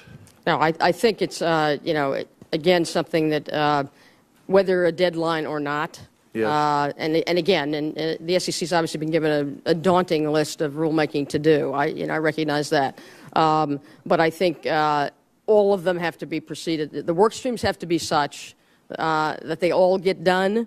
Again, I come back to, maybe I'm not a naive person, but I think it has to be done. Some are easier to do than others as well, and there's no reason to hold them up. Good. Well, I think that if there's some attention paid to them, which I have the clear indication that you are going to pay some attention to them, that those rules will be forthcoming in much better order than they have in the past. Rich Cordray, first of all, I want to thank you for what you have done. I think you have done some good work. I want to talk about something that has been pointed out to me from Indian country and tribal communities. And I believe there is a memorandum of understanding with the Navajo Nation at this point in time with you. These tribes have a unique relationship, and I should have asked Senator Brown when he's here whether there is any Indian reservations in Ohio or not, but there are many in Montana. And President Obama issued an executive order mandating that agencies create and maintain a formal consultation policy with Native American tribes. I think it's very important from my perspective. This consultation is critically important as we deal with government-to-government relationships. And I appreciate the outreach CFPB has done. I just wondered, have you initiated a formal consultation policy for Native American governments? We are doing that, Senator, and in fact, we've been doing a lot of outreach to the tribal communities and understand that they have particular needs as consumers and deserve protection. And as you say, we entered into a memorandum of understanding with the Department of Justice of the Navajo Nation recently. We've done a lot of consultation with them over the particulars of the Cabell settlement, making sure that everyone is vigilant about potential scams and frauds around that money coming to the tribal community. And we treat the tribes as sovereign entities, and we're working with them through our Intergovernmental Affairs Office. If I could, Mr. Chairman, just appoint my staff, who always know more in the aggregate than I do as an individual, does inform me that the answer to Senator Coburn's question is yes. We do submit information to USA spending.gov, and if you would, we'll tell him that, but if you would pass that along, I would appreciate it. That's good. I want to follow up on the consultation. Yes. You said you're in process of developing a formal consultation policy, or you have developed a formal consultation policy? We have been in process of having informal consultation and are working toward a formal consultation policy, and we'd be happy to follow up further with you, Senator, I would love about that. what you'd like to see in when, place. When do you anticipate, or can you tell me when you will have a formal consultation policy for Indian country? Based on your interest in it, I would say shortly. Okay, thank you. Thank you very much. Thank you, Mr. Chairman. Senator Toomey. Thank you very much, Mr. Chairman. I would like to direct my questions to Ms. White. Thank you very much for being here. Thanks for taking the time to meet last week in my office. I enjoyed our discussion, and I appreciated that.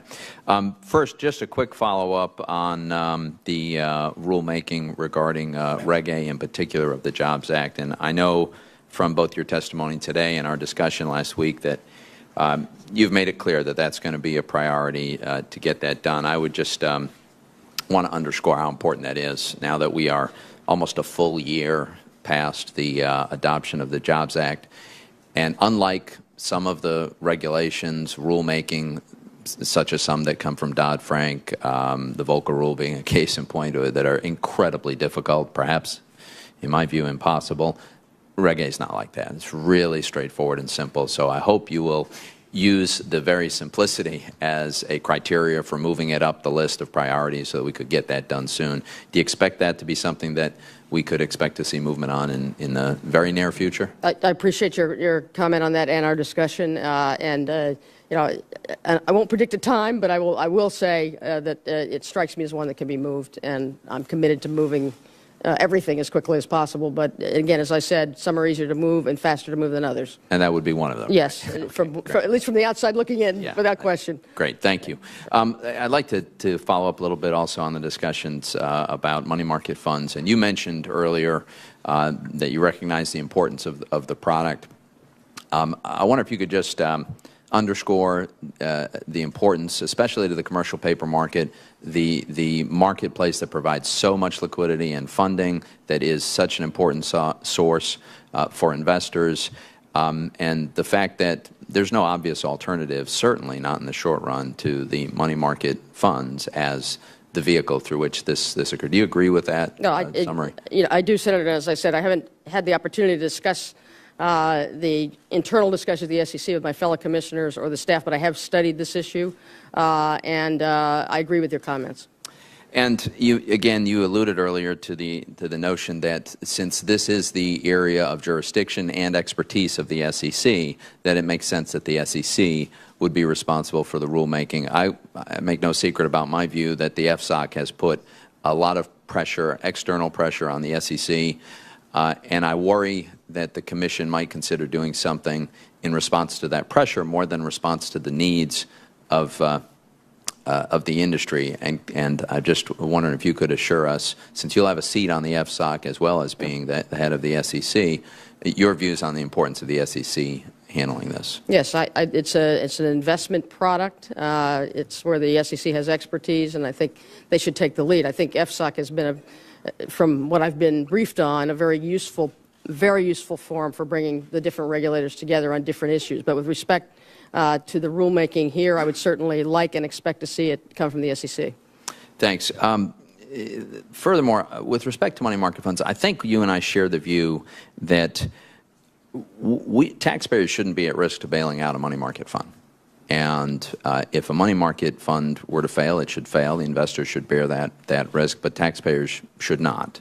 Do you agree with that general principle? Well, I guess I go back to the history in 2008, where you had the breaking of the buck of the reserve primary fund, and Treasury, did step in to really guarantee the share price, which was to stop a run on the funds. You don't want to get to a run on the funds, I think. But I guess the reason that this is such a significant issue is to try to ensure, while preserving the product, that you don't run that risk going forward.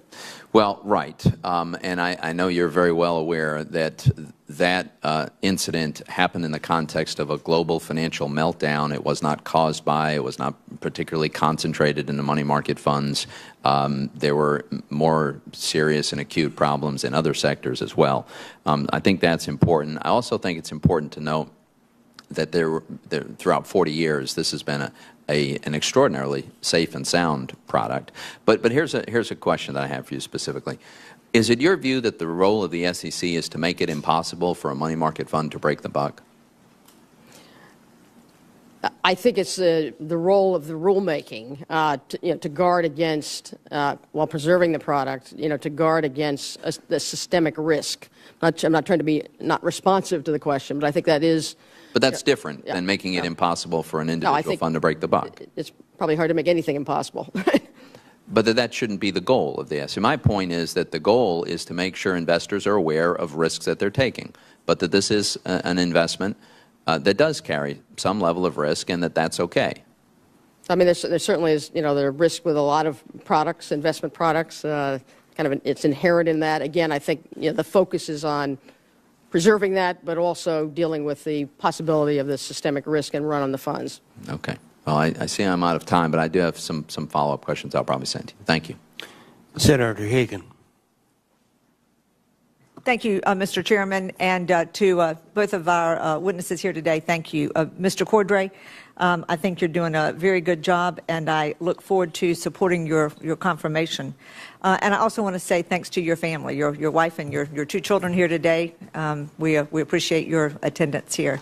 And Ms. White, I appreciate you coming by my office to meet me, and I'm extremely impressed by your record as a prosecutor, and I look forward to you returning to public service.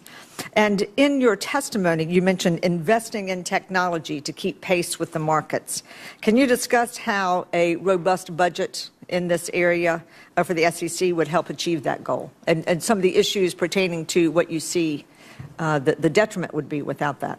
No, I think it's critical. I mean, today's technology is not tomorrow's, first of all, so it's very important for the SEC to be well funded for technology, and some of we're under a continuing resolution, as I think folks know, and you know, a lot of those dollars that we don't have would have gone into technology, so that worries me. I also think it's a great investment of monies to hire more experts, market experts into this space, so we really stay on top of what is the present day market, the complexity of it, the speed of it, and so you know, those funds are needed. Thank you. The FSOC has tasked the Office of Financial Research with analyzing the potential risk to financial stability, if any, are posed by the asset management activities. And given that the SEC is the expert and primary regulator in overseeing the asset management industry, would you share with me your initial thoughts on how to ensure that the SEC plays a central role in this effort? Thank you, Senator. My understanding is that the SEC is in active discussions with the Office of Financial Research on precisely, you know, that subject, so that the SEC's expertise in that industry is brought to bear. And that's something that, if confirmed, you know, I also want to learn more about. Okay. On February 1st of this year, the SEC's Advisory Committee on Small and Emerging Companies unanimously approved a recommendation to the SEC to initiate a pilot program to increase the tick sizes for securities of smaller companies. And the SEC also hosted a February 5th roundtable on the topic. What are your views on a pilot program that would increase this tick size for small and mid-cap companies or stocks? And then what's the sort of the pro and con of doing this or not doing this? Again, this is something, as I understand it, is under active consideration by the staff following those roundtables. I think, again, I have to be read into that before I reach a final conclusion, but clearly it's a priority to focus on that issue, as well as just the small and mid-sized companies in general, and to at least approach the issues with one size doesn't necessarily fit all, and we want obviously more liquidity for these smaller and mid-sized companies, and decimalization is a part of that. The size of the spread is part of that. And if that pilot program is going on, is that correct? My understanding is that the SEC is considering doing that based on the recommendation and the discussion. And you know how big that would be? I don't, Senator, I don't. Okay. I'd be happy to follow up. Okay, that'd be good. Thank you, Mr. Chairman. Senator Moran. Mr. Chairman, thank you very much. Mr. Cordray, Ms. White, thank you for joining us today. I think in listening to Senator Toomey and my colleague from North Carolina, the topics that I wanted to address with you, Ms. White, have at least been addressed, but I want to add my emphasis. One of the issues that Senator Warner and I have tried to champion is startup companies, trying to make certain that we create an entrepreneurial environment in the United States that advances the opportunities for folks with an idea to pursue those ideas, and perhaps have a greater potential for success, and in the process of pursuing their success, create job opportunities for Americans. And both the topics that seem important to me is this tick size issue that you just were addressing, as well as the crowdsourced funding that Senator Toomey pursued with you. And again, you indicated in your testimony that you were going to pursue rulemaking. You would do it as quickly as possible. I want to indicate how important that is. I wanted to know if you have any serious reservations about crowdsourced funding that would suggest that you would find fault with the process that Congress has instructed you to pursue. In other words, is there a philosophical or an economic reason that crowdsourced funding, a consumer protection issue, that it bothers you, that would delay? If you're confirmed and you're making these rules, would you be opposed to this outcome? Senator, thank you for the question. I know that a lot of people are very excited about this happening, crowdfunding. The SEC is always concerned about investor protection, and should be, and is, and I would be throughout my tenure if confirmed. There are some protections built into the crowdfunding mandates, and so I think that we want to maximize those. I also think we want to be sure that following these rules that may come out on crowdfunding as well as some of the others, that we are monitoring what is happening in the marketplace so that if there is, whether to be fraud or some other events that are occurring that needed to be addressed, that we're on top of it after it's out the door. And I know the staff of the SEC is focused on that. The enforcement folks are, should that happen, so that those investor protections can be, taken care of and as after the rulemaking is completed. But again, I understand the priority that you put on it, and we'll turn to that as well. Do you know of any specifics at the SEC of why of concerns and why this is taking so long? Any specifics about that? I don't, Senator, I don't. And let me ask you, I think it's a similar question to what I've already asked, but in a different way. If you were a member of Congress and this issue was before you, would you have been supportive or opposed to this concept of crowdfunding? I mean, that's a much harder question for me to answer. I mean, I think with respect to, frankly, a number, whether it's Dodd-Frank or Jobs Act, what I might have done as a legislator had I been fully read into it, I can't really answer. But as a regulator, it is my mandate to carry out that rulemaking. Congress has made a policy judgment to do it expeditiously and obviously as well and as smartly as possible. While I would have been happy for an answer to the question about what you would have done, you did answer the question in the way that I was hoping that you would answer it, which is it's my responsibility to implement the laws as Congress has determined, and I'm not putting words in your mouth. Is that true? You're not putting words in my mouth. You said it better than I did. So, and then on tick size, there are lots of IPOs, access to capital, that see this as an opportunity for an improvement in that access to capital. And any reservations you have, I think you've pretty well described your thoughts about this with Senator Hagan.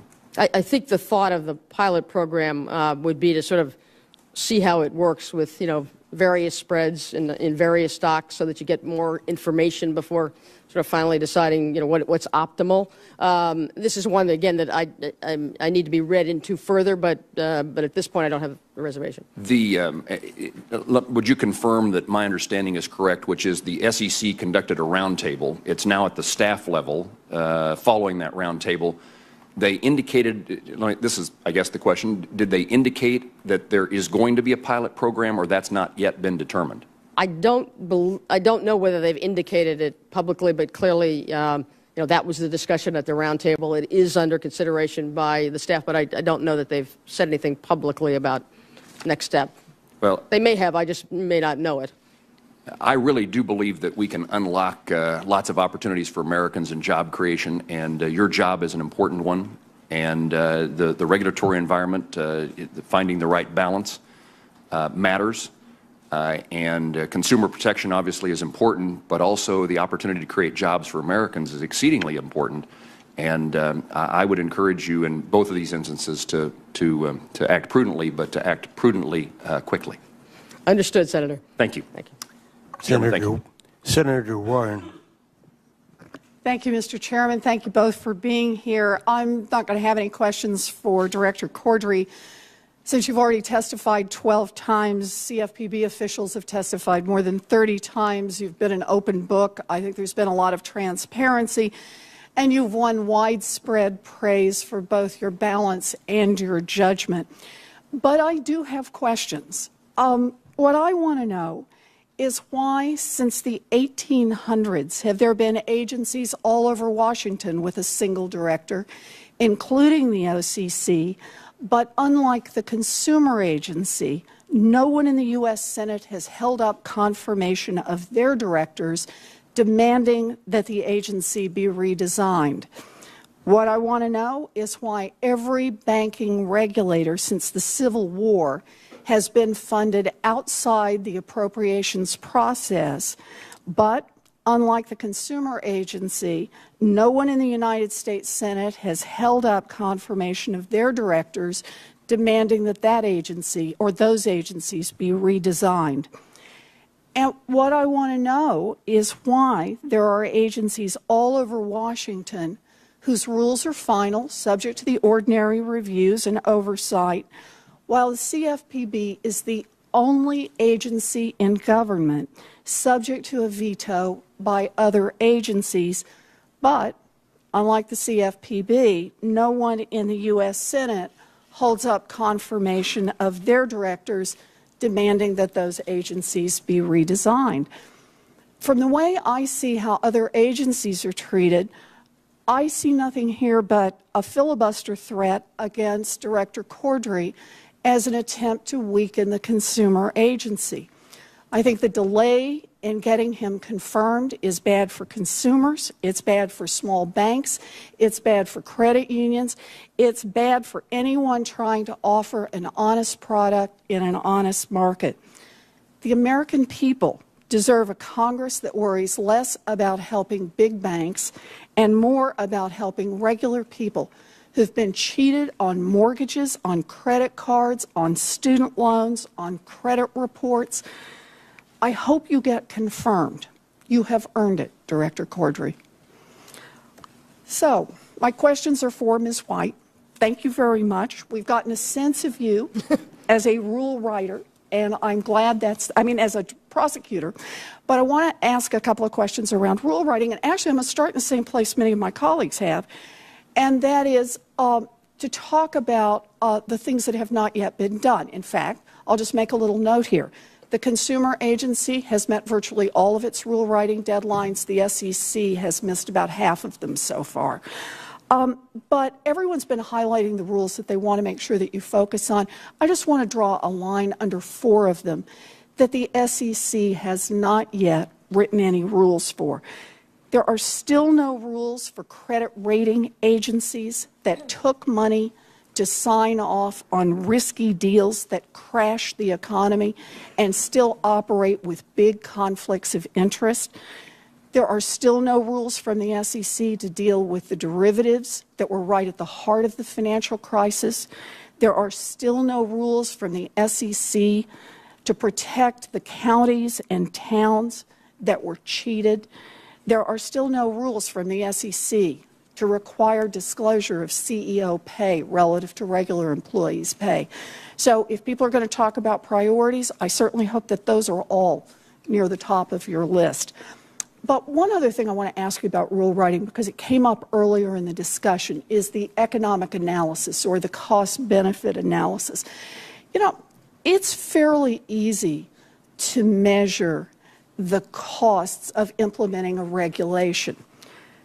But what about the costs of under-enforcing the rules?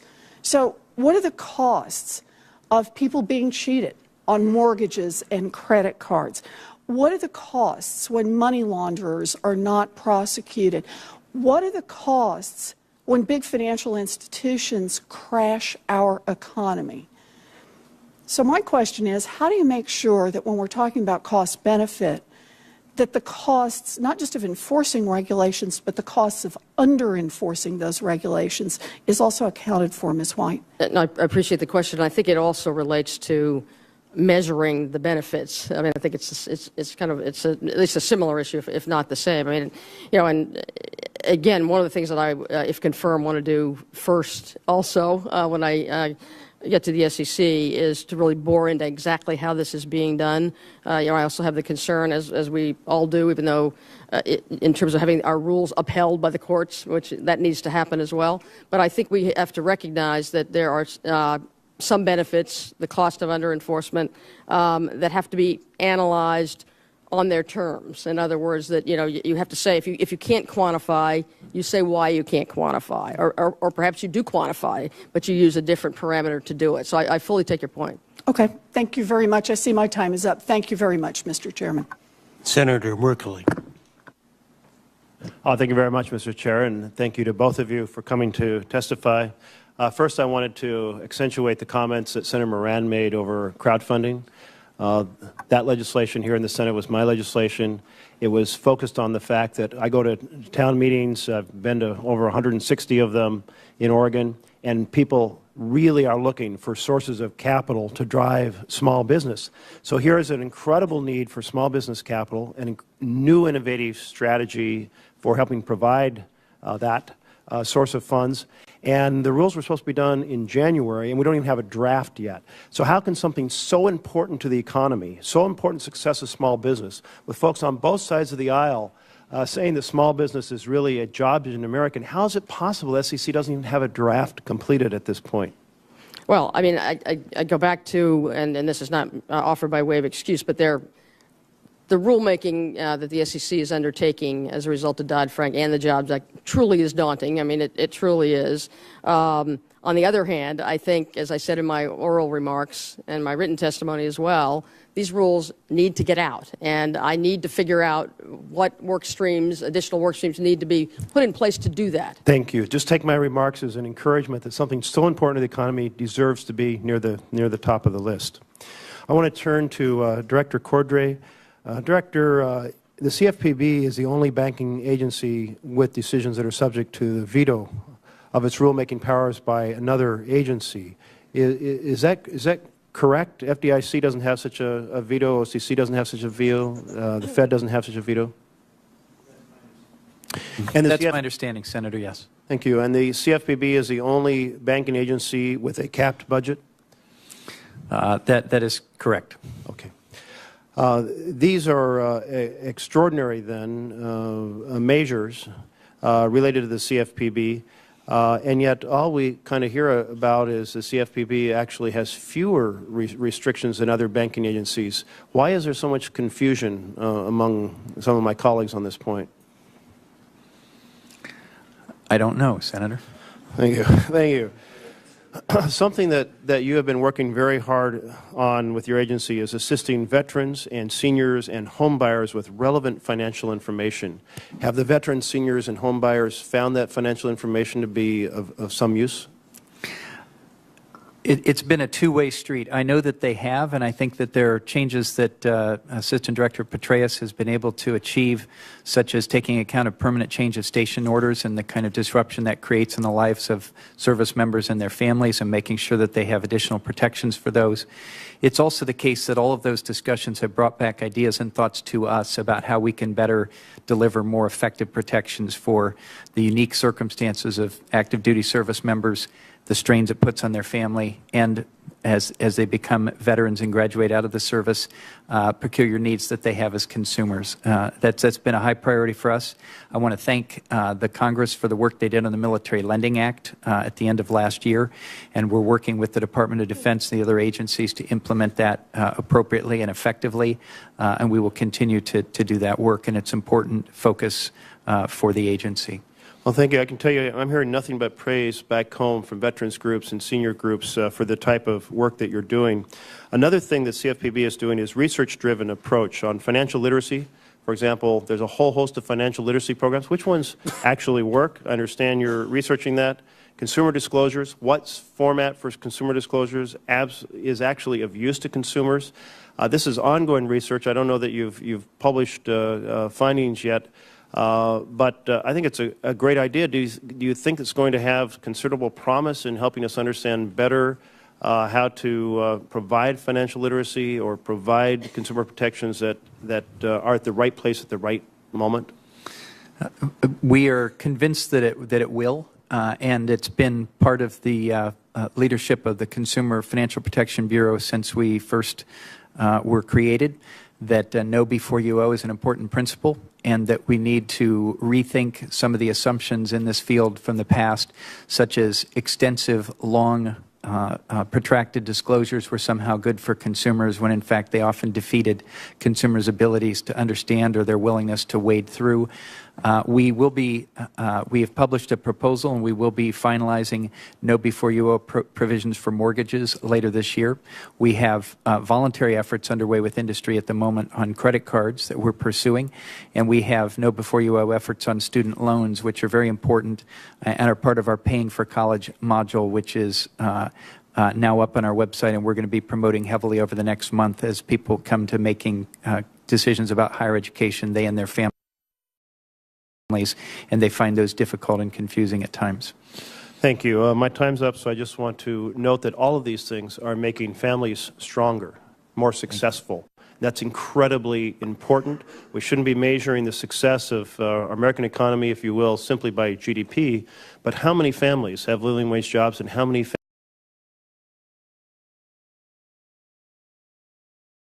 role under your leadership in making that happen. Thank you. Appreciate that, Senator. Senator Schumer.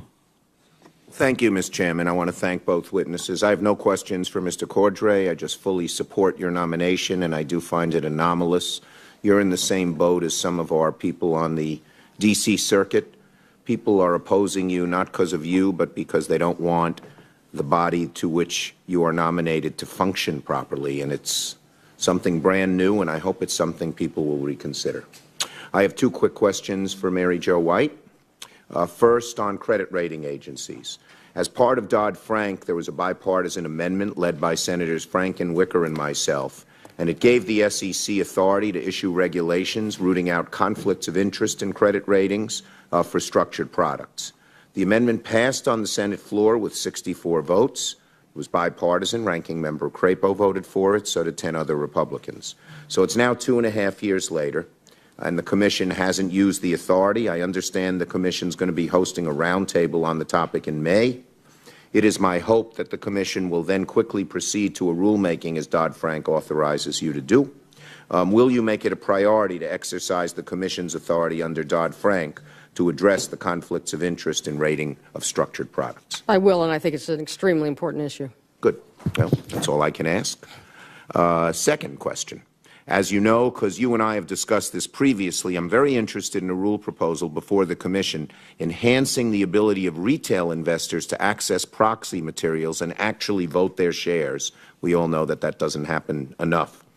It's called the Investor Mailbox Proposal or the Enhanced Brokers Internet Platform. Can you state for the record whether you support this proposal? There's a tremendous amount of support for it, and as we discussed privately, it's a very, very good idea. I think the proposed rule is still pending, but it's an excellent idea. You'd make that a priority. I would. Thank you. Mr. Chairman, the old maxim is quit while you're ahead. Thank you, Ms. White and Mr. Cordray, for your testimony and for your willingness to serve our nation. Please submit your answers to the written QRPRs as soon as possible so that we can move your nomination in a timely manner. This hearing is adjourned. Thank you, Tim. Thanks. Thank you.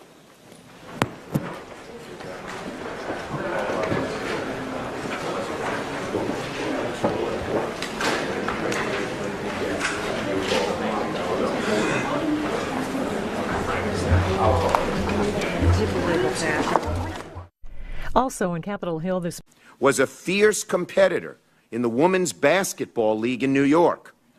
The same toughness she showed playing basketball, she will show as SEC chair. She will score many points and not commit too many fouls. And if anyone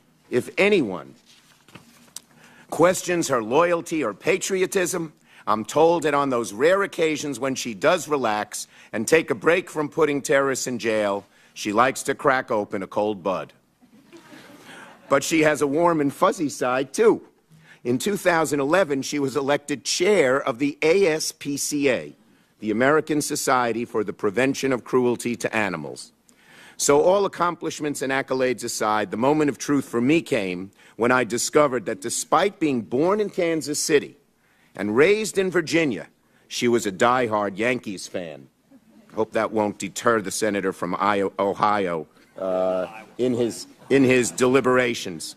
I know he hates the Yankees. What's your website? Never mind. Okay, it's some anti-Yankee thing is his call name. Anyway, I'm confident she will leave an indelible mark on the SEC and will continue the task of restoring the public's trust in the agency by challenging the agency to live up to her own standard of excellence, a standard unmatched by almost any nominee who's come before this committee during my time here. U.S. capital markets have been and remain the envy of the world. A huge reason why is the reputation the SEC has established over the decades for robust investor protection. Over the last dozen years, the reputation has taken some hits. Enron, WorldCom, and of course Bernie Madoff in the 2008 financial crisis. But Mary Jo is the right person at the right time to build on the efforts of her immediate predecessors and reestablish the SEC as the premier securities regulator in the world. I wholeheartedly support Ms. White's nomination to be the next chairman of the SEC, and I'm confident that after an appropriately thorough vetting process, my colleagues will as well. Thank you, Mr. Chairman. Thank you, Senator Schumer. Senator Brown will introduce Mr. Cordray. Senator Brown. Thanks, Mr. Chairman. And, my understanding is Rich Cordray loves dogs and cats, too. So we all do. I could show you our dog Franklin, who we named after Franklin Roosevelt, and my daughter commented after we got this dog that I finally got the son I always wanted, but I'll leave that alone. Yeah, thank you, Chuck. Chuck, you noticed, also got Iowa and Ohio mixed up, which happens far too often in this institution, in Idaho, Ranking Member Crapo. So thank you, Chuck. Mr. Chairman, thank you. And Ranking Member Crapo, thank you for holding this hearing and moving quickly on this. On September 2011 is a previous confirmation hearing on this same nominee and this same bureau. It's my privilege to introduce Rich Cordray and introduce Peggy, and joined here by their twins, Danny and Holly, who are a year and a half bigger. So good to see them here today. I've known Rich Cordray for 20-plus years. His parents served as strong advocates for people with developmental disabilities. He was raised to advocate on behalf of people who are too often pushed to the margins of our society. And during his service as Ohio State Treasurer, he had been a county treasurer. He had clerked for U.S. Supreme Court Justice Kennedy. And during his time as the state treasurer and later attorney general in Ohio, he fought for Ohioans who struggled to stay in their homes. Investor and consumer protection laws. I'm pleased that the President has nominated Mary Jo White to lead the SEC, and Richard Cordray continue leading the CFPB. Both are well-qualified, thoughtful leaders who bring law enforcement experience to the job. As such, I hope we can move these nominees through the committee in a timely manner. And now turn to Ranking Member Crapo for his opening statements. Thank you, Mr. Chairman. I appreciate your holding today's hearing on the nominations to lead the Securities and Exchange Commission and the Consumer Financial Protection Bureau. Both agencies are highly visible, complex, and were given very broad jurisdiction by Congress to act in their areas of expertise. In addition, each agency expends hundreds of millions of dollars every year to fulfill their respective missions. Mr. Cordray appeared before us last year at his nomination hearing, so we've already had a chance to get to know him. And Ms. White has extensive experience in our financial markets, both as a highly regarded U.S. attorney in New York and as a securities law practitioner. I look forward to hearing from both nominees. Both the SEC and the CFPB were created after significant downturns in the financial markets. Nearly 80 years ago, Congress established the SEC to restore investor confidence in our capital markets and to ensure orderly markets for stock trading and investing. The CFPB was established more recently as a part of the Dodd-Frank Act and is intended to sweep all of the consumer disclosure laws into one entity, while leaving core prudential banking regulation with the other respective banking regulators. However, the SEC and the CFPB are administered in quite different ways. When established in 1934, Congress decided to create the Securities and Exchange Commission based upon the structure of corporate boards. Congress set forth that the SEC would be comprised of 5 commissioners. Each commissioner would be selected for a 5-year term and no more than 3 commissioners from any one party. Around this same time, Congress also established the Federal Deposit Insurance Corporation. Again, Congress established the FDIC with a board structure. Both the SEC and the FDIC have survived nearly 80 years, and the board structure has provided sufficient transparency and openness so that Congress and the general public have a very good understanding of each agency's mission and operation. Unfortunately, the CFPB lacks this transparency and openness regarding its operations, budget, and intended activities, its intended mission. The Dodd-Frank Act specifically elevated the director of the CFPB so that he or she holds unique power to determine the agency's budget and mission priorities without any public debate or input from Congress. For example, in fiscal year 2012, the CFPB spent more than $150 million on contracts and support services, which is more than the agency spent on employees. This is nearly half of the money that the CFPB received from the Federal Reserve last year. There is no public accounting on how these monies on contracts and support services are being spent. To alleviate these and other concerns, I believe that the structural changes to the CFPB that we have recommended are essential.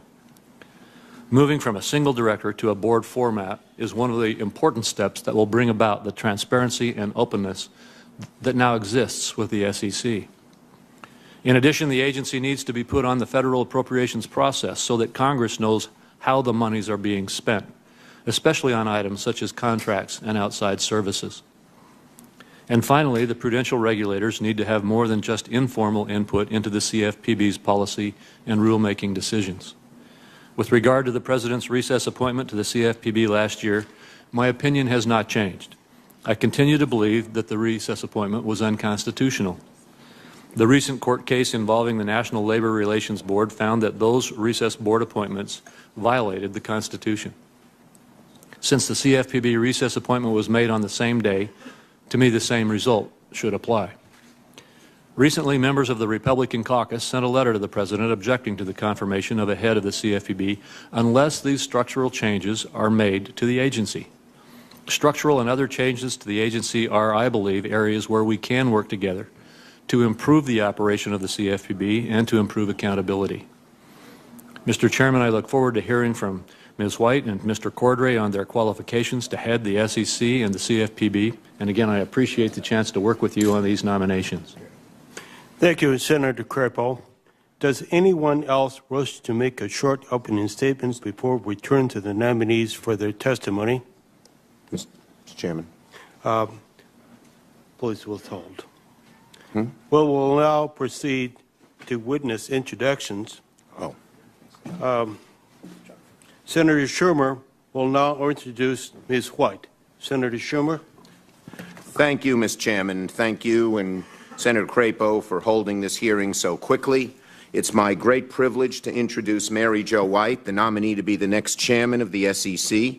Mary Jo was not born in New York, but like millions of others through the years, found her way to New York, found in New York her hopes, her dreams, and a place to call home. Ms. White's long and distinguished career as a public servant and as one of the most well-respected and hardest-working lawyers in the country leaves no doubt that she's well qualified to undertake the task that awaits the next chairman of the SEC. She is competent and dedicated, tough and fair. From 1993 to 2002, she served as the U.S. Attorney for the Southern District of New York. She remains the only woman to have held that position in the 200-plus years history that the office has existed. Prior to becoming U.S. Attorney for the Southern District, she served as the first Assistant U.S. Attorney and Acting U.S. Attorney in the Eastern District of New York from 1990 to 93. She famously put the Teflon Don, John Gotti, behind bars and prosecuted the terrorists responsible for the 1993 World Trade Center bombing, including Ramzi Youssef and the blind sheikh, Omar Abdul Rahman. Her case against the Trade Center terrorists bears special mention because it shows her creativity and determination as a lawyer. She dusted off a Civil War-era seditious conspiracy statute to prosecute the case, a move considered risky at the time, but that ultimately proved successful. She also prosecuted numerous white-collar crimes, including insider trading and securities fraud cases, establishing a track record that leaves no doubt she will vigorously pursue the SEC's enforcement agenda. She's also had a long and distinguished career in the private sector, where she earned a reputation as one of the hardest-working and most well-respected attorneys in the country. She won a litany of awards from a diverse group of institutions. I'll just name a few. In addition to the George W. Bush Award for Excellence in Counterterrorism and the Agency SEAL Medallion given by the CIA, she also received the Woman of Power and Influence Award given by the National Organization of Women and the Sandra Day O'Connor Award for Distinction in Public Service. Now, Mr. Chairman, most of the attention on her personality is focused on her toughness and her aggressiveness, and with good reason. She apparently indulged a fondness for motorcycle riding, and despite her physical stature,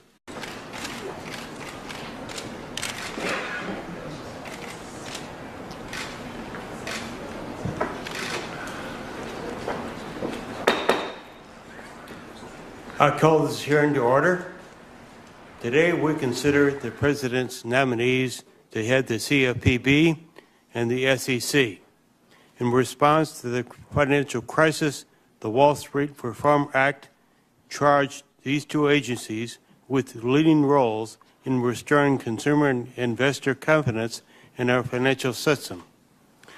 Richard Cordray has been nominated to lead the CFPB and has served as director since January 2012. Prior to that, Director Cordray was Chief of Enforcement at the CFPB.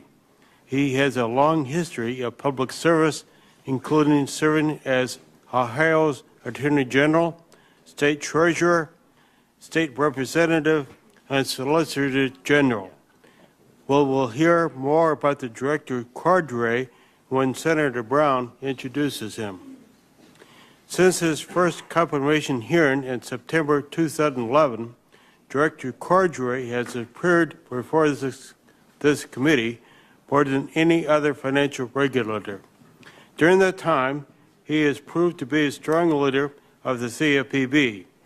He has completed many of the rules required by Wall Street reform, including a well-received final QM rule. He listens and has crafted strong rules that take into account all sides of an issue.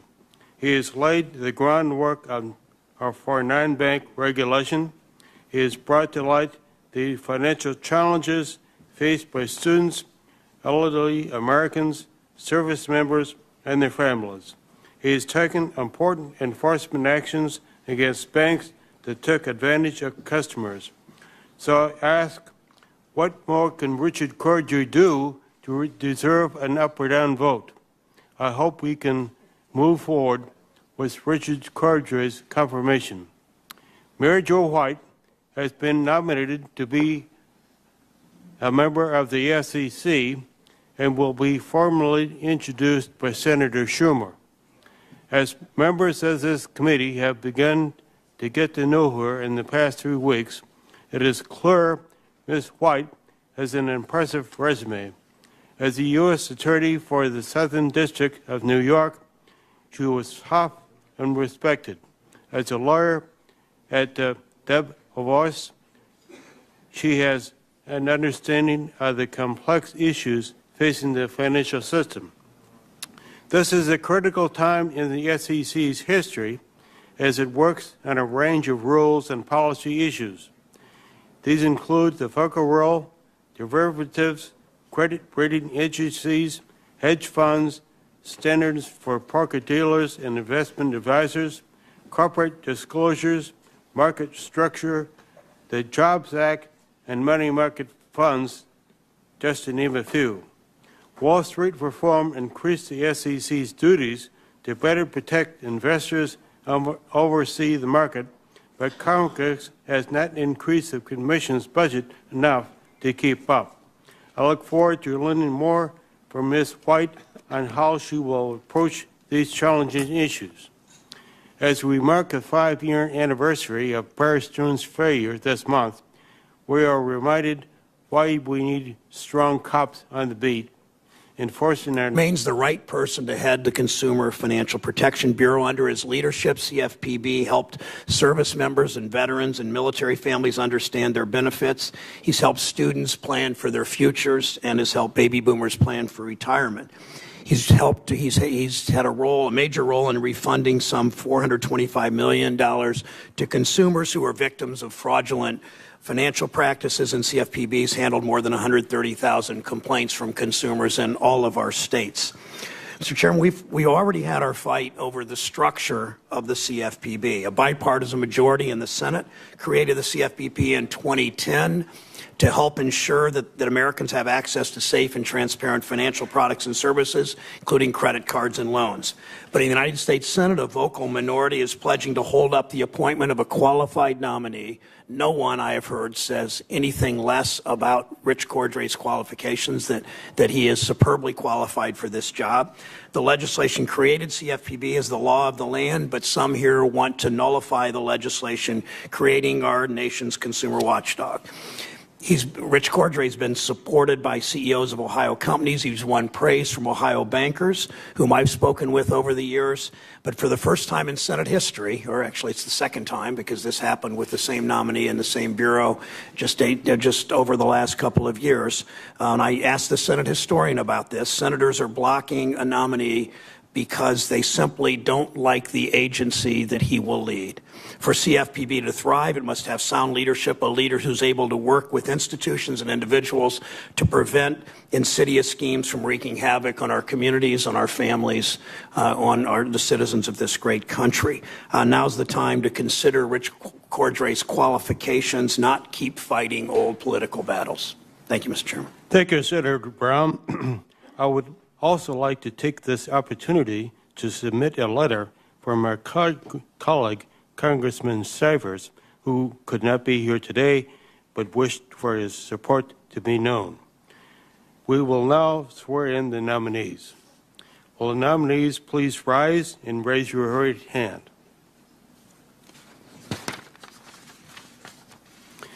Do you swear or affirm that the testimony that you are about to give is the truth, the whole truth, and nothing but the truth, so help you God? Do you agree to appear and testify before any duly constituted committee of the Senate? Please be seated. Please be sure that your written statement will be part of the record. I invite you to introduce your family and friends in attendance before beginning your statements. Mr. Cordray, please proceed.